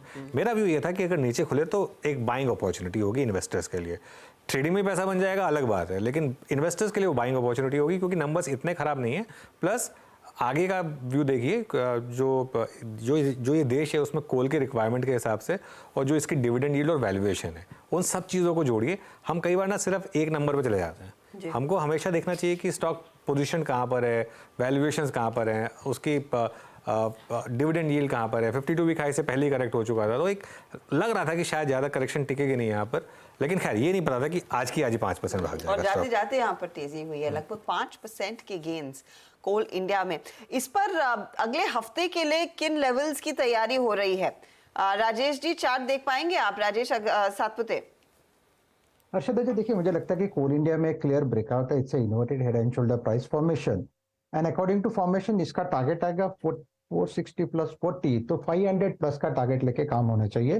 सो एट द लेवल ऑफ 479 एक स्टॉप लॉस रखिए आप करीबन 468 का, और लॉन्ग को लेके जाइए। थोड़ा सा डीप लगेगा लेकिन काउंटर के टारगेट्स भी वैसे आ रहे हैं, तो 500 प्लस के टारगेट के लिए डेफिनेटली मुझे लगता है कोल इंडिया लेके जाना चाहिए। बहुत बढ़िया ब्रेकआउट है, not only price, look at the volume, मुझे लगता है यस ये चलेगा। ओके, एक बार नवीन फ्लोरीन का चार्ट देख लेते हैं इंट्राडे पर। और यहाँ पर देखिए क्या शार्प मूव आया एक आज का, 1 महीने का नहीं, आज का चार्ट चाहिए मुझे नवीन फ्लोरीन का। एक बार आज का चार्ट लेकर आइए और ये देखिए स्क्रीन पर एकदम से शार्प मूव यहाँ पर 3462। सचिन कोई ट्रेड है क्या इस पर? ओके, राजेश सतपुते जी, नवीन फ्लोरीन। हाँ जी, देखिए नवीन में अगर आप देखें चार्ट, और सबसे बड़ी बात है इसमें ओपन इंटरेस्ट देखें 17% का जंप है। तो अकॉर्डिंग टू मी जो 100 DMI जो सरपास कर रहा है, दैट इज 100 DMI, वो करीबन 3450 के आसपास है। मुझे लगता है अनुज जी यहाँ पे 3600 का टारगेट जो इसका 200 DMI है उसकी तरफ ये अप्रोच कर रहा है। तो ओवरऑल काउंटर में स्ट्रेंथ है। लोअर लेवल से हमने रिकवरी देखी, हमेशा देखी, बाइंग देखी, तो yes it's a buy. Stop loss होगा 3400 का। ओके, तो 3400 का स्टॉप लॉस लगाकर एक इंटरेस्टिंग अपॉर्चुनिटी यहाँ पर बनी है। अच्छा, एक और ट्रेड आई थिंक ये कविता जी ने मेंशन किया था भेल सुबह में। कविता जी, ये सोमवार को भी कैरी करके जाएंगे आप? तो हर्षदा जी, जब आप BTST पूछ रही थी तो मैं यही सोच रही थी कि BHEL ही अगेन देना चाहिए। 320 के टारगेट्स जो है वो आज अचीव हुए थे। अच्छा खासा करेक्शन हुआ है काउंटर में और हमारे पोजिशनल टारगेट 345 तक है। तो एज अ BTST और इवन लिटिल पोजिशनल बेसिस के लिए भी आप BHEL को लेकर जा सकते। ओके, तो ये एक इंटरेस्टिंग ट्रेड इस दिन का बनता हुआ। इनफैक्ट इस पूरे हफ्ते का ये काउंटर है जहां पर थोड़ा बहुत एक्शन रहा। तो हफ्ता तो वैसे इजी था डिस्पाइट द फैक्ट कि ट्यूसडे फिर धुलाई हो गई और फ्राइडे फिर धुलाई हो गई, वरना बीच के जो दिनों में हमने काम किया है जो है आपका सोमवार और साथ ही गुरुवार, वहाँ पर डिसेंट परफॉर्मेंस। कहाँ पर क्लोज आ रहा है वो आपकी स्क्रीन पर 22,475 के आसपास। ध्यान रखिएगा हम 22,350 तक फिसले हैं आज और वहाँ से एक रिकवरी देखने को मिली है। लेकिन आइदर वेज जो सुबह में लेवल्स थे और जो ऑल टाइम हाई हमने देखा 22,794, वहाँ तक हम नहीं पहुँच पाए हैं। तो कुछ मुनाफा वसूली के साथ ही ये क्लोज आपको आता हुआ दिखाई दिया है। निफ्टी बैंक 48,878 के आसपास ये क्लोज दिखा रहा है। 350 अंकों का नुकसान इस पूरे हफ्ते यहाँ पर प्रेशर देखने को मिला। आज के प्रेशर पॉइंट्स के लिहाज से IT काउंटर्स भी थे जहाँ पर बिकवाली बनी और IT में ऑफ कोर्स दिग्गजों में आप गौर करें तो TCS 0.5% नीचे, इन्फी में करीब 0.4% की गिरावट।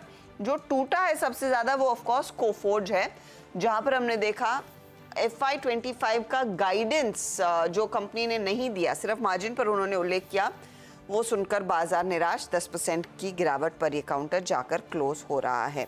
चलिए अब आखिरी 1 मिनट में पहले तो सेक्टोरल सिचुएशन देख लेते हैं आज के दिन। IT मैंने मेंशन किया, बैंक्स मेंशन किए। आप PSU बैंकों में देखेंगे 55 अंकों का नुकसान, ऑटो इंडेक्स 200 पॉइंट करेक्ट होता हुआ, FMCG में 250 पॉइंट की गिरावट, फार्मा हल्का सा दबाव में, कैपिटल गुड्स L&T इतना टूटा है कि पूरे कैपिटल गुड इंडेक्स में हमने देखी है बिकवाली, और ऑयल एंड गैस में भी प्रेशर बनता हुआ नजर आया। अब लेकर आते हैं कुछ स्पेसिफिक स्टॉक्स जहां पर खबरों का इम्पैक्ट। आज का टॉप परफॉर्मर कोल इंडिया, जैसे हम मेंशन कर भी रहे थे, नंबर्स के बाद एक बहुत बड़ा मूव इसमें देखने को मिला, 4.5% का इजाफा। आज का एक और बड़ा मूवर है बजाज फाइनेंस। RBI से रिलीफ मिला है, 6 महीनों के अंदर ही उनको अप्रूवल मिल गया उन 2 प्रोडक्ट्स को लॉन्च करने का दोबारा से। स्टॉक इंट्राडे में अच्छा ऊपर था, 7,000 के बियॉन्ड गया था, क्लोज होते होते 0.5% के ही गेन्स देखने को मिले। ये तेजी वाले काउंटर्स थे। मंदी में क्या था? कोफोर्ज बुरी तरह से टूटा है आज नंबर्स के बाद, और साथ ही वो एक्विजिशन जो उन्होंने अनाउंस किया वहां पर 10% तक का करेक्शन देखने को मिला। तो ये कुछ बड़े मूवर्स एंड शेकर्स रहे हैं आज के। इसके अलावा दिग्गजों में L&T, रिलायंस, लेकर आइएगा हीट मैप, वो साफ दिख जाएगा कि दिग्गजों में क्या कुछ हुआ है आज। ये देखिए L&T, Maruti, Reliance, Nestle, Bharti, HDFC life, ये सारे काउंटर्स 2.5 से 2% टूटे हैं। टाइटन नंबर्स का इंतजार है, उससे पहले 1.5% नीचे ये stock. Kotak Mahindra bank, ICICI bank, Axis bank, IndusInd bank, इन सब में बिकवाली और ये एक कमजोर नोट पर क्लोज आता हुआ दिखाई दिया। HDFC के लिए भी आज का सत्र 1% के दबाव वाला था। कहां पर तेजी रही तो कोल हम डिस्कस कर चुके हैं, ONGC, हिंडाल्को में हल्के से गेंस रहे हैं। M&M के लिए हफ्ता अच्छा रहा और आज क्लोज भी पॉजिटिव है। इन्फी हल्के से पॉजिटिव में जाकर क्लोज होता हुआ दिखाई दे रहा है। अब लेकर आइएगा ओवर द वीक के परफॉर्मर्स। यहाँ पर M&M आउट परफॉर्मर रहा है 7% के गेंस, पावर ग्रिड आउट परफॉर्मर रहा है लगभग 6% के गेंस, ग्रासिम आउट परफॉर्मर रहा है यहाँ पर भी 5.5% तक के गेंस देखने को मिले। कोल इंडिया, SBI, BPCL ये दूसरे ट्रेड्स रहे हैं जहां पर हमने देखा 3 से 4% तक के वीकली गेंस देखे गए। निराश किसने किया? Kotak Mahindra bank, HCL tech, Apollo hospitals ये टॉप लूजर्स हैं इस हफ्ते के। फिर भारतीय एयरटेल, अदानी और L&T जैसे काउंटर्स में भी हमने देखा करेक्शन जारी था। चलिए सीधा सौदा का फटाफट अपडेट आपकी स्क्रीन पर लेकर आएंगे। आशीष और नीरज के बीच का मुकाबला और ये टॉप परफॉर्मर्स रहे हैं। नीरज के yes bank, happy forgings, JK cement, ONGC। आशीष की तरफ से क्या परफॉर्मेंस रहा वो आपकी स्क्रीन पर। हिंजिंक, अजंता, कोल इंडिया, जैगल प्रीपेड ये टॉप ट्रेड्स। चलिए इसी के साथ आज के लिए और इस हफ्ते के लिए इतना ही, लेकिन आप खबरों का सिलसिला CNBC आवाज़ पर लगातार जारी रहेगा, उसके लिए बने रहें। आपके लिए मार्केट के ताज़ा एक्शन, न्यूज़ और ऑफ कोर्स रिजल्ट्स के साथ सोमवार सुबह पर हम सब की मुलाकात होगी, तो तब ज़रूर जुड़िएगा। Have a good weekend, take care.